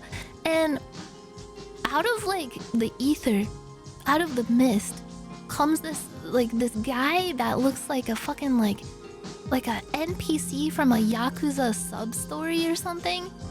He's wearing like a trench coat and he's covered in paint, all kinds of like droplets of colorful paint. And he just looks like a kindly old man. And he has like, his voice sounded almost exactly like Larry David. Yeah, I thought it was like, I don't know. I walked onto a fucking movie set or something. But you never know in LA, you never know. And this guy comes up to us and I'm like, oh my god, like, are we doing something wrong? Like, are we not supposed to loiter around out here? And he's like, hey, you guys happen to know where I could find an analog typewriter? And we were just like, no. Was it Larry David? No, I don't think so. I don't know. And he started this whole conversation with us about like how he's looking for one and he's not sure like where to get them. He's like, you don't think I could get one from like Office Max or something? I was like, a typewriter? Like, is he like a time traveler from a fucking 1800s or something? And then like he was like, all right, you guys have a good day, and walked off. I don't think we were able to continue his side quest because we unfortunately could not point him in the direction of where to find a typewriter. He crashed his flying machine in the Enchanted Valley. And then like that guy walks off and we're like, oh, okay, that was interesting. And the guy calls Aethel back and he's like, oh yeah, I can't come in, but I can send my assistant to come get the payload and we can get the job going. And we're like, oh hell yeah. We'll just wait here for her. And she actually like pulled up pretty fast. And I was like, oh shit, like, do you want to like, you can talk to the assistant and I'll go like grab the car because we parked kind of far away. And he's like, yeah, you just go get the car because like we had all the lids in the car because they were like fucking 500 pounds and we couldn't carry them all the way to the place where we were at. So I went to go get the fucking car and I'm like hurrying and kind of like flustered, like, oh my god, I gotta hurry, I don't want to make him late. And as I'm walking up to the car where we parked, there's this lady talking on the phone and she's wearing like kind of high-heeled boots and the parking lot is like covered in gravel. It's kind of like unsteady, very uneven, and she trips and eats shit right in front of me, like a few feet away from me as I'm about to open up the car and get in the driver's seat. And it was so like, it was such a fall. It was the kind of fall that you hear like you can hear how badly it hurt. It sounded like the fucking grape stomp lady when she ate shit. And I could not in good conscience just like get in my car and be like, well, that just happened. So I ran over to her. I'm like, oh my god, are you okay? And I forgot, I didn't know she was still on the phone with whoever she was talking to. And I don't think she like, I was like telling her like, are you alright? Like, do you need help? And I couldn't tell if she was responding to me or to the person she was talking on the phone with. And she's just like yelling to this person on the phone like, oh, well, I just fucking fell and ate shit in this parking lot because of your directions. Thanks a lot. And I'm like helping her, like scrambling to help her pick up all, like she like dropped her purse, like her, like all her like belongings are strewn about in the gravel, and she had blood all over her face because when she fell, she apparently hit her head on a rock. And she was like on the verge of tears, like yelling at this person on the phone, and I didn't know what to do. I felt so fucking awkward because I was like trying to be like helpful, but also like I didn't want to get in her way. So I was like, oh, I hope you're alright. I'm so sorry. Like, do you need any help for that? And she just said like thank you very like briefly, and then like continued like yelling on the phone and walked away. She was just like hobbling down the street, and I felt so fucking awkward because I got into my car to drive over to Aethel to give him the payload that we had in the trunk, and I had to awkwardly like slowly follow behind her because she was walking in the middle of like the road into this complex, just like at a fucking snail's pace, just following behind her as she's hobbling down the road, like clutching her head that is like dripping blood and yelling on the phone. And I was like, oh my god, I feel so fucking creepy right now. I hope she doesn't see me following her in my car and think that I'm like trying to like run her over in my car or something. I don't fucking know. I was so flustered. And then I pull up to Aethel. I'm like, oh my god, it's finally over. I'm never driving again. All this kind of shit always happens whenever I get behind the wheel of a car. I swear to god, I'm fucking cursed. And then Aethel like motions to me, is like, oh yeah, you can just pull the car up over here because the assistant is coming. I'm just like, oh okay. So I pull forward and I try to get into a parking spot, but I can't quite like manage it because I'm shit at parking. So I had to do the fucking like Austin Powers maneuver where you like back up and you're like awkwardly like going like back and forth like like frantically spinning the steering wheel, trying to like align myself. I got like stuck in between two cars, and the entire time I see like him like standing off in the distance, like looking at me like, what the fuck are you doing? And apparently I couldn't hear him because like I like rolled down my window to hear him when I was pulling up. Apparently I wasn't even parking in the right place because the assistant was like way off somewhere else, like behind me, and they were both like standing there watching me awkwardly attempt to park like 50 feet away. And apparently he told me later the lady was just like, it was just like this nice like older lady with like a thick accent. She was just like, what is she doing? Bro, I finally like, he like came up to the car after I like righted myself. I'm like, I'm sweating bullets at this point. I'm still fucking flustered from witnessing this random like poor woman break her fucking eyebrow open on a rock in the parking area. I'm just like, oh my god, where do you need me to park? What am I doing here? Where am I? Who am I? He's like, oh, the assistant's over here. She needs you to park like just right next to that car right there. Right next to the car right there. So I'm just like, okay, I'm sorry. I'm so fucking sorry. And I pulled in next to her. I couldn't make eye contact with her. I felt so bad. I got out of the car and I was just like, I'm so sorry. Sorry about that. Thank you. I think the only things I said were like, I'm sorry and thank you for the next 10 minutes. Oh god. Turn out the assistant was the one who fell. Bro, that would have been the most insane fucking twist of all time. I was a little bit worried that it was. I think that's part of why I was so flustered, because I was like, oh my god, like what if that's the same lady? What if that's the lady that I helped earlier? Oh god. And she's like bleeding out in front of me. It was horrifying, bro. This is why I don't drive. This is why I don't like navigate anything. I don't navigate. I just I just go like I just go. I like to be like carried by like the lazy river, the current, so to speak. I like to just like kind of coast and chill. And you just point me in a direction, I'll float over there. I'll just like gently, politely float over there like the little feather in the Forrest Gump movie. I'll find my way eventually. But you need me to like be in charge of any kind of like navigation or like making any kind of fucking, I don't know, executive decision? Fuck no. Especially if that involves like operating a motor vehicle. Fuck no. That's why I'm passenger princessing it for life. I'm never again.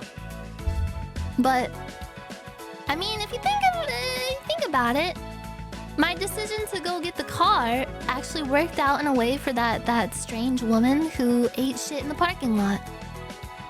I mean, did she really need me to help her? I don't think so. But I don't know. If I was a nice older lady and I fell in a parking lot and split my head open on a rock, would I want to be alone in that moment? Or would I rather have a really awkward, creepy-looking 30-something-year-old anime fan approach me and say, in a really like hushed, kind of slurred voice, "Hey, you okay?" While looking like a little bit sweaty and flustered. Would I want that instead of, like, in my moment of pain and danger, to be alone? I don't want to be alone. So you know what? I did something good that day. As embarrassed as I am, it's okay in the end, because the overall happiness of the world increased that day at my expense. And I'm okay with that. I offered up my mortified energy to the universe. The god of anime is smiling upon me. I feel it. Wow, it feels warm and gentle. I'm just kidding. I just wetted and gravied my trousers. Whatever. But yeah, that was my funky little break. How was you guys' holidays? Sorry, I have the hiccups. What did you guys get up to in the holidays? What did you guys do for your New Year's, your January 6th, the Halloween, my strange little adventure? I played Persona 5 finally. I just chilled with family. Joining the Air Force? What the fuck? I feel like Rip Van Winkle. I feel like decades have happened when I was gone. Guess I ate a lot of yogurt. Well, that's good.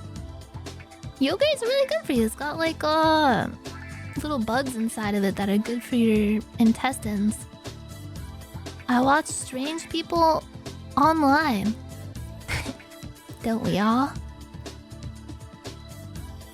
My dad got married and became a pastor? What the? What? How long was I gone? How long was I gone for? On the same day? It's been 3,000 years. I reached A rank in Brood War? Wait, what's Brood War? Have there been like good new games coming out? I heard Marvel Rivals is still popping off. I've been abstaining from ever playing that because I feel like if it comes close to like capturing the magic of early Overwatch, I will be gone.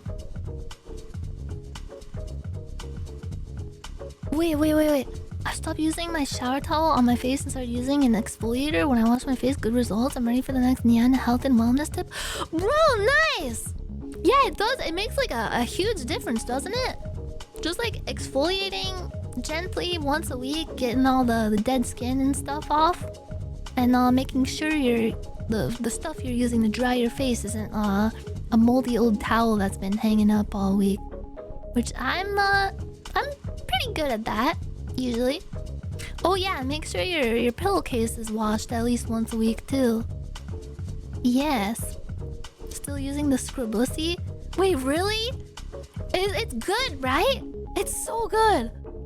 I genuinely like I can't go back to using like a washcloth or anything after finding the Scribblussy from Amazon. It's been quite the treat for the senses. Yes, indeed. Oh yeah, silk pillowcase. I've never really used those because, I don't know, I feel like they make me kind of sweaty because of the silk material. Like, they're a little too, like, slippery and congested feeling. But maybe that's just my tism. I don't know. I heard they're really good for your skin and your hair, though, because they're, like, really smooth. It makes sense. Because if you're, like, gonna press your face and your hair into something for upwards of 8 to 10 hours... it's gotta be nice. It's gotta be preem. That's been my philosophy for most of my life. Like, bro, you cannot cheap out on anything involving like a couch or a bed, because those things, you're spending like a huge chunk of your life in bed. Like you sleep on that thing for like hours and hours every day. You might as well make it good. Hello from 2,000 feet underground? What the fuck? Wait, are you one of the mole people? Hello, thank you. Are you a miner? Whoa, a miner just gave me 1,000 bits. What the fuck? Rock and stone. Diggy diggy hole. Who actually sleeps for 8 hours? I don't know what to tell you, bro. If you're not sleeping for at least 7 to 8 hours, you're not sleeping right. I don't care. I don't care if people are like, well, I honestly sleep only 4 or 5 hours and I'm fine. You're not fine. You're lying to yourself. You've gotten used to mediocrity when it comes to your sleep and you don't notice it because it's like a fucking boiling the crab in the bucket or whatever the fuck the saying is. You're used to it. You're used to feeling like shit. You don't know it. You don't know how much better you would feel if you got a full REM cycle in. You gotta get good sleep. That's like a foundation. It's a foundational thing.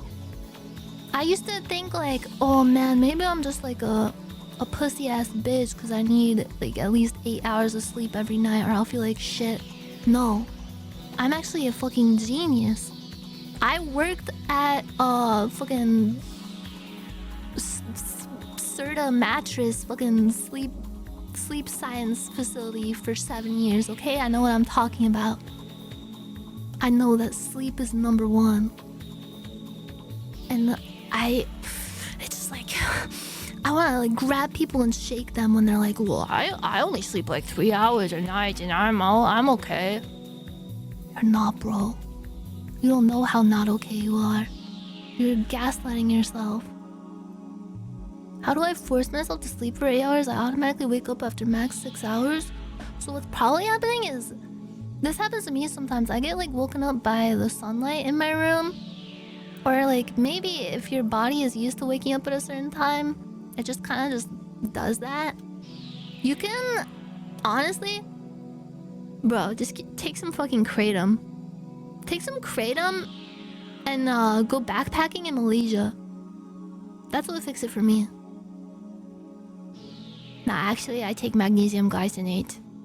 It makes me sleep really deep, and I get like a full 8 hours in every night. It's actually like, it sounds like bullshit, but I am completely magnesium pilled, bro. ever tried the spirit molecule, bro? Have you ever tried watching videos of dogs riding a skateboard? Yeah, it can be tough though. Like troubleshooting your sleep, and it's one of the most frustrating things in life if you're not getting good sleep and you can't figure out why or like how to fix yourself. But I feel like a lot of the times it's one of those things that people can tend to overcomplicate for themselves, like weight loss and stuff like that. Like people think like you have to have like a fucking, I don't know, a wizard come visit you to sleep you, to cast a little sleep spell on you or something. But honestly, when it comes down to it, sleep it's all in the routine, baby. It's all in the routine. If you keep a good sleep routine and like a good ritual before you go to bed, and you keep at it for at least like, I don't know, like a month to kind of solidify that thing, that's usually what helps a lot. Cause something that fucks people up a lot when it comes to sleep is they do the thing, and I did this too, where I don't know, like you have work or school and you have to like get up really, really early for your job, and you do like the reverse sleep procrastination thing or whatever the fuck it's called, where you stay up pretty late and then you end up like starting the cycle all over again, where it's like, fuck, like I gotta get up for work or for school at like 5-6 a.m. I only got like 2 hours of sleep, but I don't have much like free time at night, so like I don't know what the fuck to do. I always end up like playing games, staying up until like fucking 4 a.m. and that can be rough. Or the thing where it's like you keep a consistent schedule throughout the weekdays when you have to like wake up early, but then on the weekend you're like, oh hell yeah, time to sleep in. And you know what happens when you sleep in on the weekend? You fuck up your sleep schedule. On Monday you're like, oh man, like I slept in past noon today because I've been catching up on all the sleep I've been losing throughout the week, because I'm just not like getting enough and I have to wake up super early. So you have like a sleep debt, and you oversleep, and then at night you're like, oh fuck, I'm not tired when I'm supposed to be tired, and then it all starts over again. So one of the harsh realities of like a sleep schedule is like you gotta stick to it every single day. You can't, your sleep schedule doesn't have weekends. If you need to like get up at a certain time and get tired at a certain time, you gotta keep that time the same every single day, or your body's gonna get confused. It's just simple stuff. You gotta like adhere to the schedule strictly, and you will develop like a biological clock that'll just be like, all right, 10 p.m, time to get sleepy.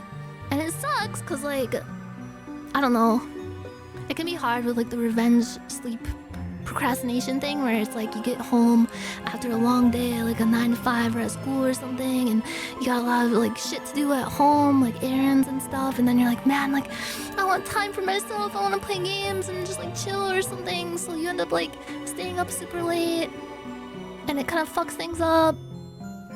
But I don't know, I think like when it comes down to it, you'll feel better overall getting good sleep than you would spending those hours late into the night to like grasp at like just a little more like free time for games and stuff. And it all evens out, because like you'll have more energy and you'll have like a better, like your mental health will be a lot better, your physical health will be a lot better. So you'll find yourself like able to like, I don't know, function more and have more fun day to day than you are when you're like sleep deprived like a fucking zombie and like desperately trying to like get some game time in at 1 a.m. You feel me? You feel me? And you can have late nights, I guess. It just all depends on like the time you gotta get up, like, and what time the sun comes up. Or if you have blackout curtains, if you want to be like a night owl, stay up till like, I don't know, 3 a.m. or whatever, you can do that. As long as like, I don't know, you can get like a full 7-8 hours. But I digress. smoke crack, you'll wake up. Come smoke this crack. What if you had a plumber that like walks into your room and there's like, hey, I heard you're addicted to crack, and they just pull down their jeans, they get like their hairy ass crack out right in front of you. Is like an alarm clock, kind of like Asmongold's dead rat alarm clock, but it's like the plumber's pungent asshole just letting in a nice like the vapors of his ass hair, the ass miasma wafting out into your nostrils to wake you up.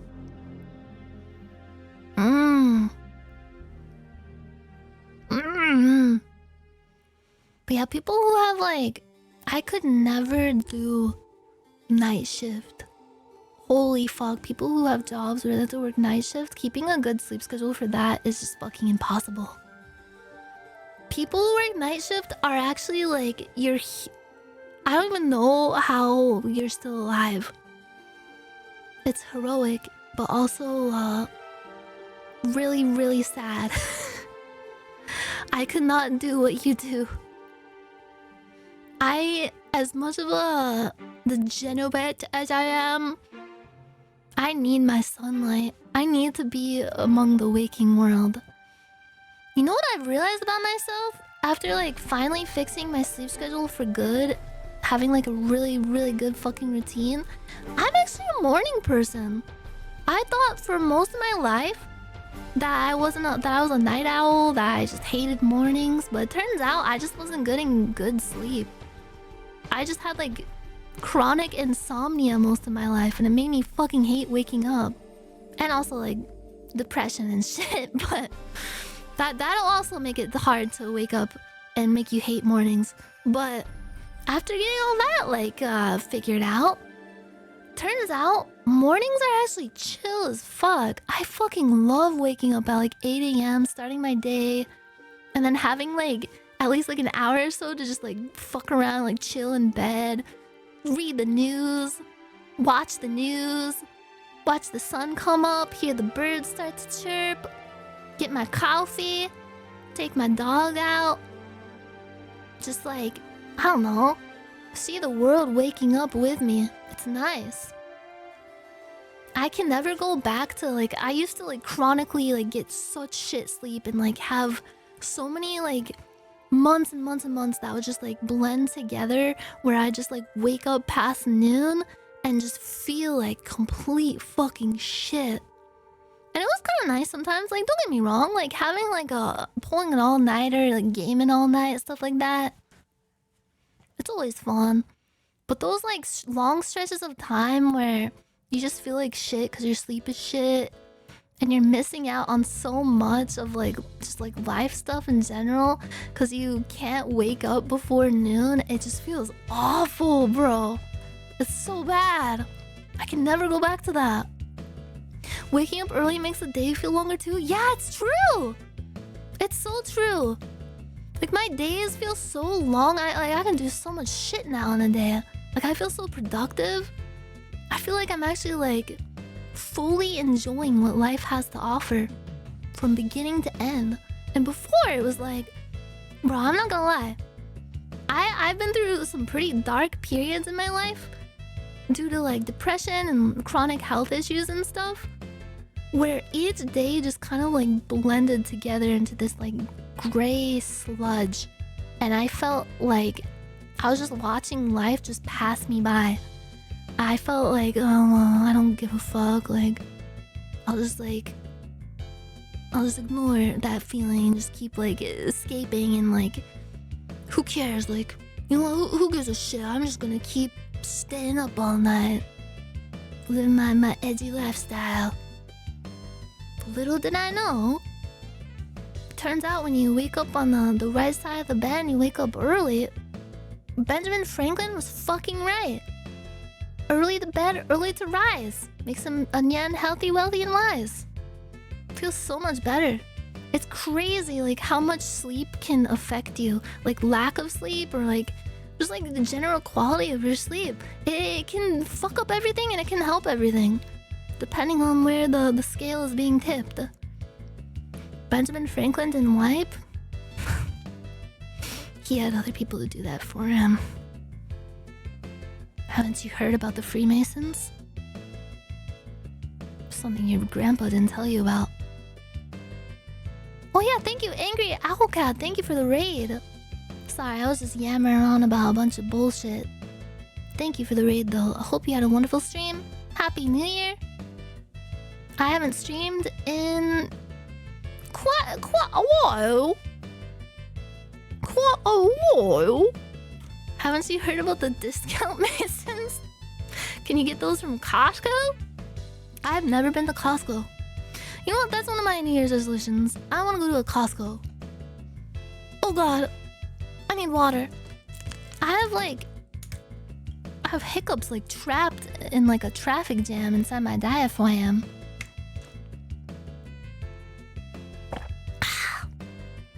But yeah, another aspect, because I'm sure everybody is dying to know about like improving your sleep. It's not just about the routine and like broad strokes of like day to day, like go to bed at this time, wake up at this time, consistently, you know. It's about like, now this is gonna sound wild and wacky, and maybe partially this is due to my tism, but something that has helped me personally a lot is having a proper ritual before I go to bed. I have to do this like almost every night. One of the things is like taking a nice hot shower before you go to bed, and making sure you feel like extra clean and just nice and fresh for dreamland. And the hot water is like, it's really relaxing, and I always apply a specific smelling perfume to myself, and sometimes to my pillow too. So I can like, when I smell it, I remember, hey, this is the perfume I wear when I go sleepy. And it makes my brain remember that. I think it's actually, there's some kind of like scientific reasoning behind it. I'm not completely crazy, but it genuinely kind of works. Like the second I smell that perfume, I'm like, oh, I'm ready to turn in. I'm ready to hit the sack. And then I pull my balls out and I start hammering away, you know? And then I fall asleep. Don't spray that while driving. Don't worry, I keep it locked up. I keep it locked up in a safe in my room. Yeah, it's kind of like Pavlov's dog. Pavlov's dog. But instead of like salivating, I just like started yawning. Then I started salivating. Sleep is just like it seems kind of tasty to me. Getting a good sleep is just like delicious in a way. A very indescribable way. You feel me? What is this? Is that a plushie model? How does that even work? I don't even know how it works, bro. I just work here. Mon Emerald made it for me. They're a 3D model artist person. They make a lot of cool stuff. I think they like 3D scanned me into the... using a phone camera device, like Unity, Python, C++, CAD,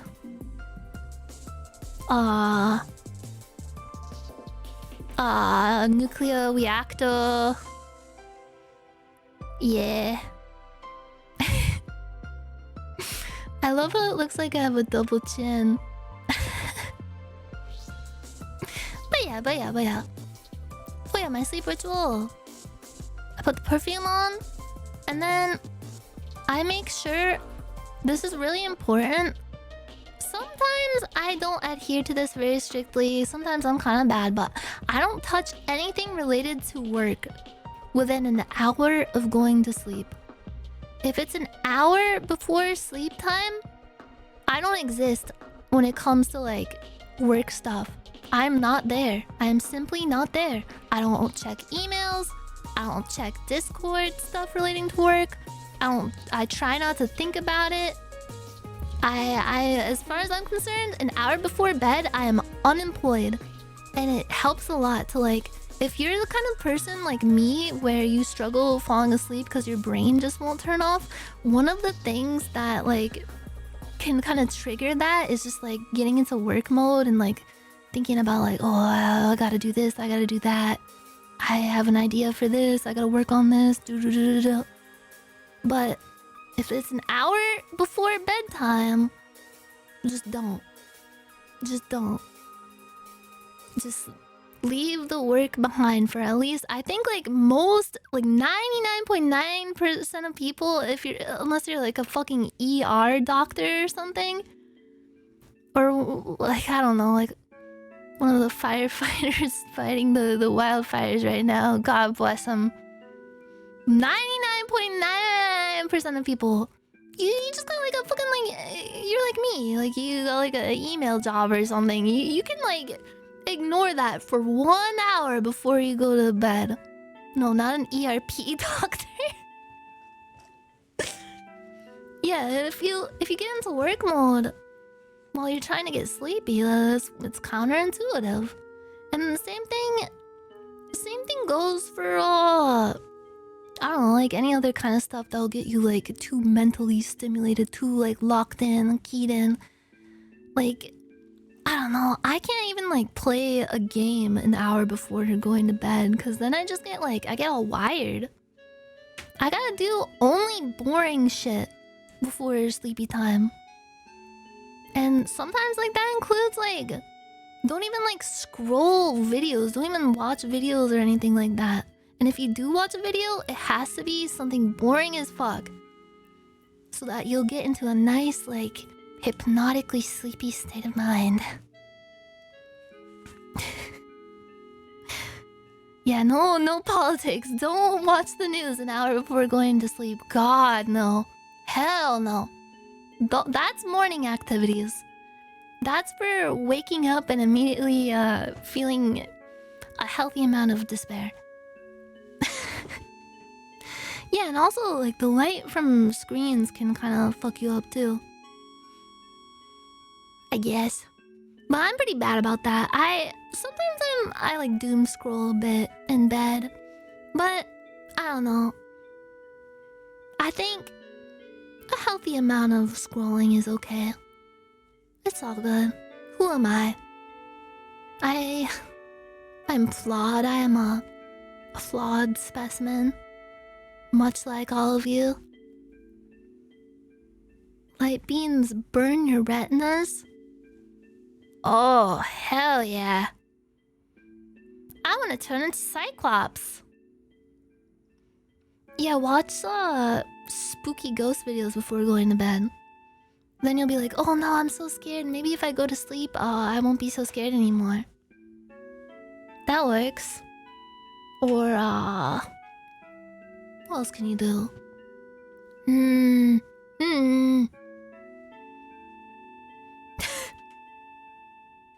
Imagine the ghost cradling you in its ghost bosom, singing you a lullaby. It is a freaky model. I love when it like looks over its shoulder like this. Fuck, it's kind of laggy, sorry. Sorry about it. It figures the first time I come back to stream, I like have like every single issue. Every single troubleshootable issue. But you know what? It is good to be back. Thanks for listening to me. Oh, yell a lot. Encoding overloaded? Consider turning down. Why does it say that? Why does it say that? Bro, why did I mention it? Why? Why? Why the fuck? If I get rid of it, does it get better?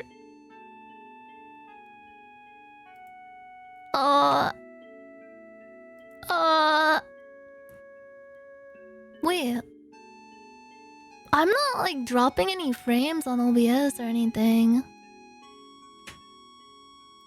Something running in the background?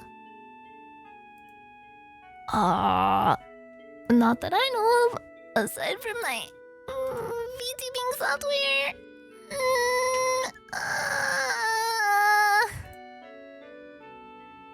What if I close Discord? Audio good, picture frozen? Oh, well, fuck. Well, I think OBS is just shitting itself. I'm so fucking sorry. But at least you guys can still hear me so I can say goodbye properly. Well, it seems that my return is still the crystal golems are still trying to capture me and send me away. But it's okay because I'll return later at a later date, and hopefully it won't be horrible and shitty and have several problems that make me want to cry. It's gonna be back, everybody! It's gonna be back! So yeah, restart OBS quick, disconnect protection will save us? I don't know. I'm just gonna call it a day, I think, cause I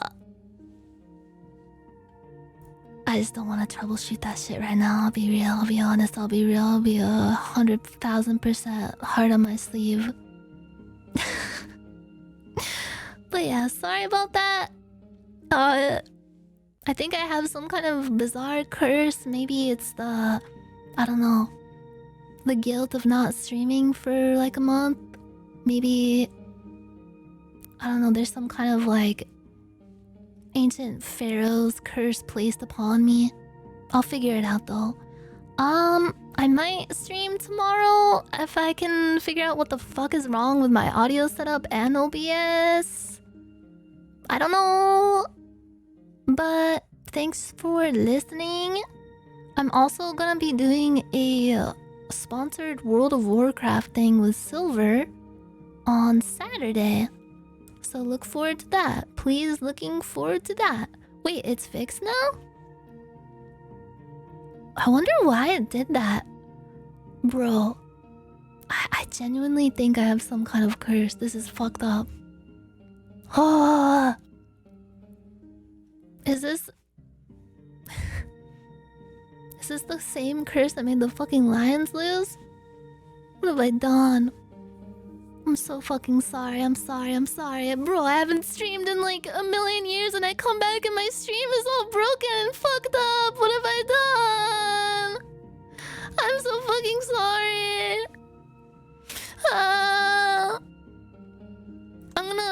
I'm gonna put myself in the electric chair. Can you imagine this fucking like this plush thing just like sitting in the electric chair going like "Ah! Ah!"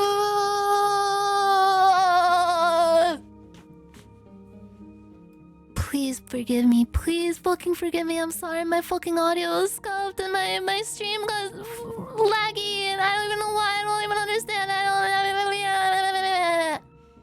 I'm really fucking sorry. I'm sorry for being gone for so long. But it's good to be back. Regular streams returning. Oh yeah, another thing I forgot to mention. I'm getting a Nyanners 3.0 model coming to a theater near you very soon. Model update. It's been a while since the last one, so I figured, you know, spring cleaning and all. It's gonna be made by the same artist, Murio Taro. They're working on it right now, and I'm really excited. And it's gonna be really, really cute.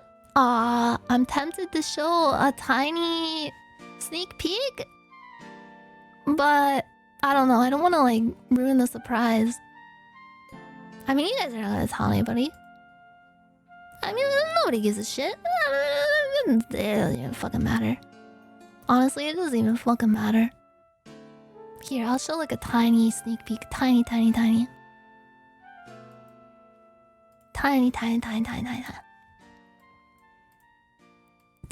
vagina.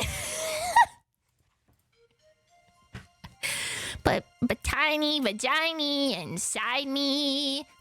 Tiny vagina.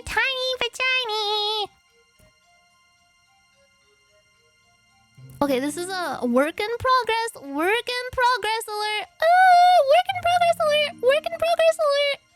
Please don't judge it based on its current presentation. Kono bangumi wa ground response no teikyu de okurishimasu.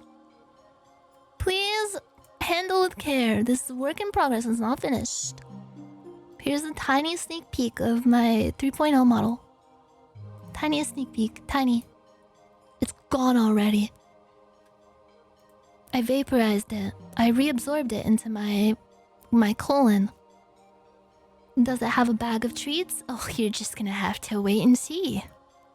You're just gonna have to wait and see. If you'd like to delve into my bag of treats, you're going to have to wait a little bit until you get a little peek. My bag of treats will resume shortly. But yeah, new model coming soon. And it's gonna be really cute. And really fluffy looking. I just figured, you know what? It's been like a year since I last... Actually, since I last got like a proper like redesign kind of thing, it's been like... almost 3 years. Pretty much 3 years. Holy fuck. Oh my god. Oh my god.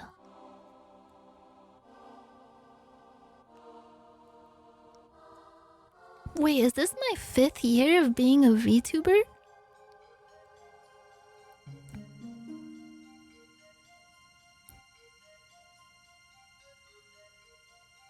No.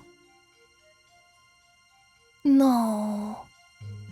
It can't be. It's not possible. Yeah, cause I started in 2020. Would this be the 5th year? This plushie model is so cute. Thank you. Yeah, I love it. It's cute, but like kind of scary. It's got that like the slight uncanny valley feeling that I love. Mon Emerald made it. Please check them out. That's MONAMIRAL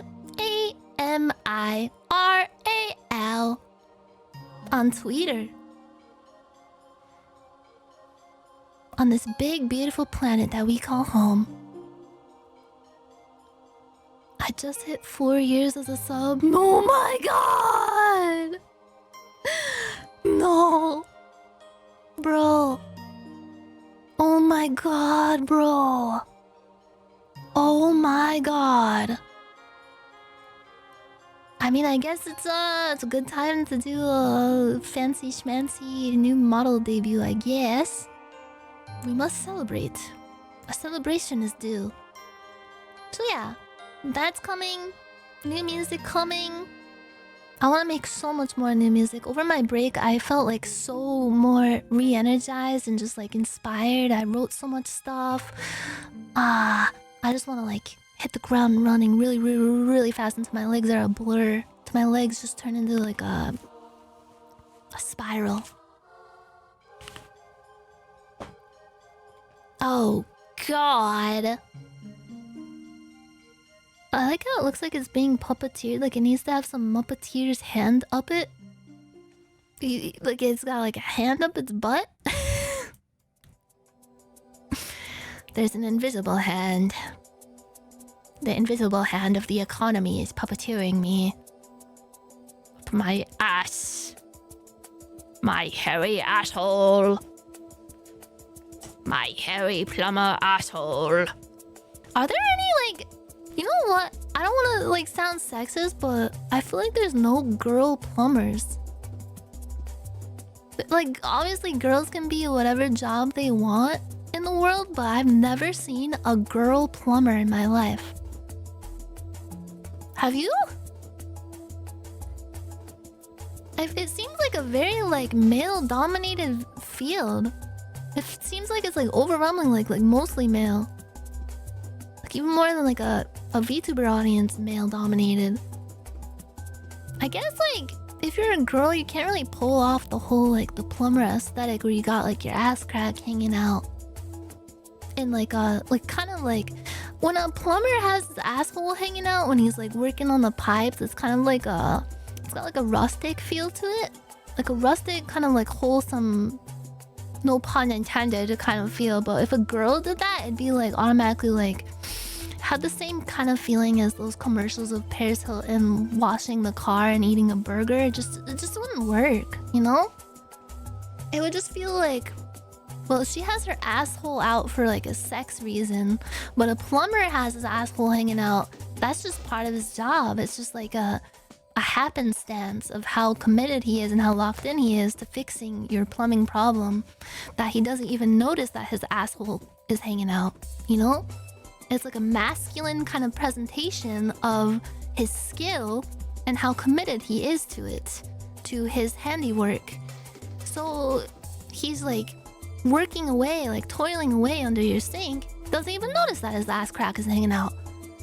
But like, say a woman doing that, even if the circumstances were the same, would you come across a woman plumber with her ass crack hanging out and think like, wow, she's so committed to her job that her ass crack is hanging out? No. Your eyes would do that like Looney Tunes like boing thing, and your like tongue would come out like a red carpet, and you'd go like, whoa, whoa, whoa! Holy shit! This lady has her asshole hanging out, and she's fixing my fucking sink! So it's just not the same. I feel like, I don't know, maybe... How do women break the glass ceiling when it comes to plumbing jobs? What if I should start learning like a trade? I should go to like trade school. Cause I'll be real, like the streaming thing, it's not gonna last forever, you guys. Like the entire internet could implode tomorrow. You never know. Maybe I should just pick up plumbing. Maybe I should like learn a trade. Get like a monkey wrench, finally learn like what all those like different tools do. I mean, I've been pretty good at like declogging, like when our shower gets clogged with all kinds of like horrific shit. Like all my fucking hair, because I shed really, really bad and it clogs the shower drain. After like a couple days every time, I have to like get in there and like scoop it out. And sometimes I use Drano. I think I'd be pretty good at it. Would I have my ass crack hanging out while I do it? No, I don't think I've earned that right. I don't think I'm a strong enough plumber to earn that right yet. I have to be committed to my craft. Yeah, I know how to waffle stomp a freshly laid log down through the shower grate. Evenly dispersed. Balding? No, I just have a lot of hair. I have too much hair, bro. I have way too much.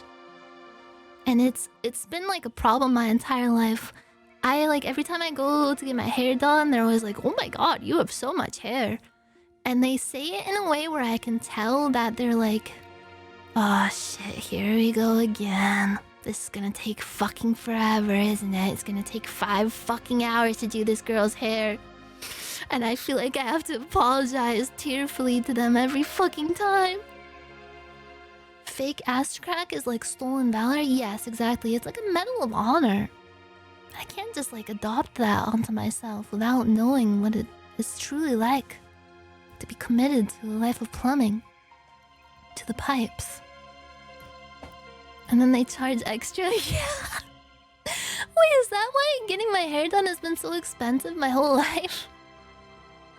Bro, that's it. I'm saving it. I'm going into my bald era.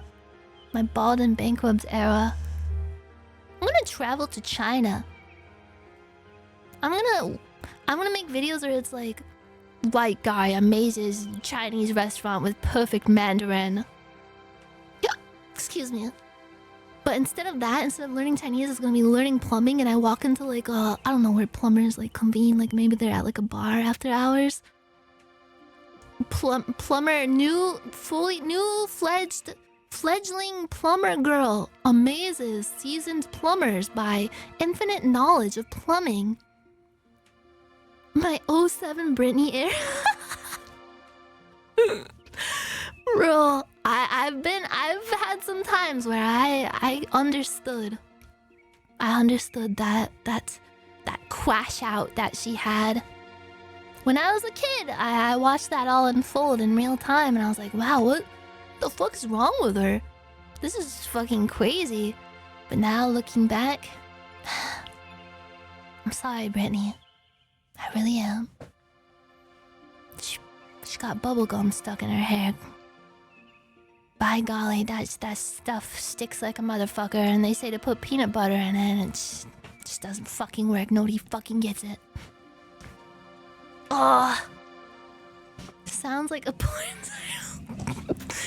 Okay, you guys are looking at this from a completely like flawed, horrible perspective. I'm looking at this from the perspective of someone wanting to learn a new trade and being interested in like about the ins and outs of like the plumbing system and shit like that. I look upon this as like, I don't know, maybe you go train to become a monk in the mountains, and you get like bestowed like infinite like untold knowledge. A whole new world is opened up to you. Imagine the world that could be opened up to you if you started learning how to like declog a pipe, or like light a pilot light, or to like steal a catalytic converter. Imagine that. Like that just like, if you think about it, it opens up a whole new skill tree in your skill tree map in real life. I have to pee really bad. I'll be right back. Oh my god!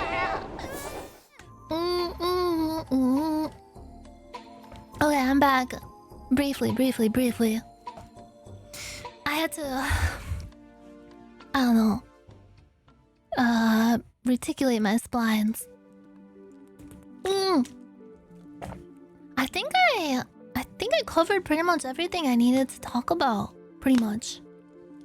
So yeah. That was my bizarre adventure.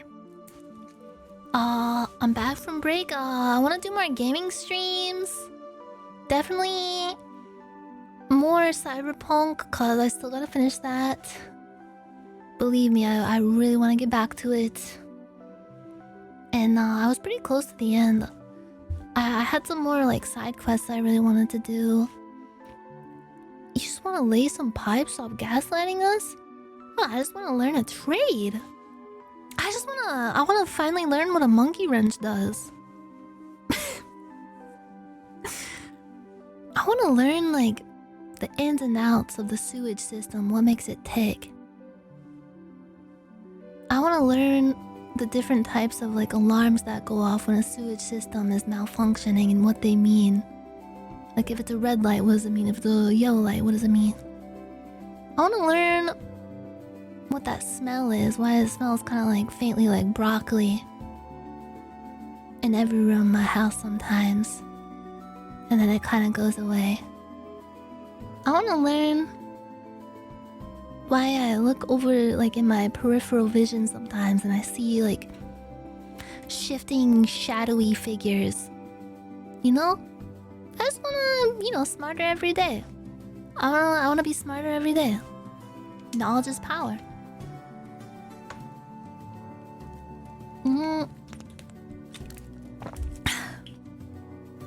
Monkey wrenches grip that pipe.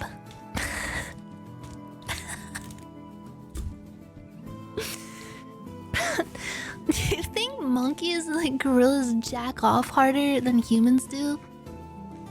Because they're like fully like tapped into like the animalistic, I don't know, like the animalistic kind of way of life. Like they just don't give a shit. And their hands are like different. They're probably like all like even more like calloused and stuff. They probably like literally beat off.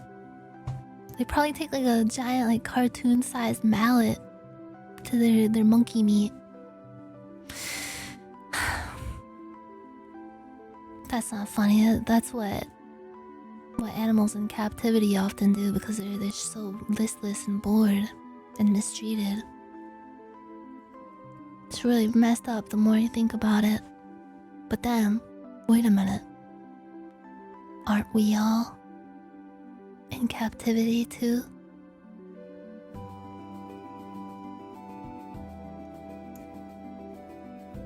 Aren't we as humans on the same kind of path, the same kind of wavelength as a monkey so listless and bored, confined to its enclosure, mistreated, mishandled, behind bars and kept away from its fully enriching life? Aren't we the same as that monkey? Pissing into its own mouth because it's the only way it can feel something.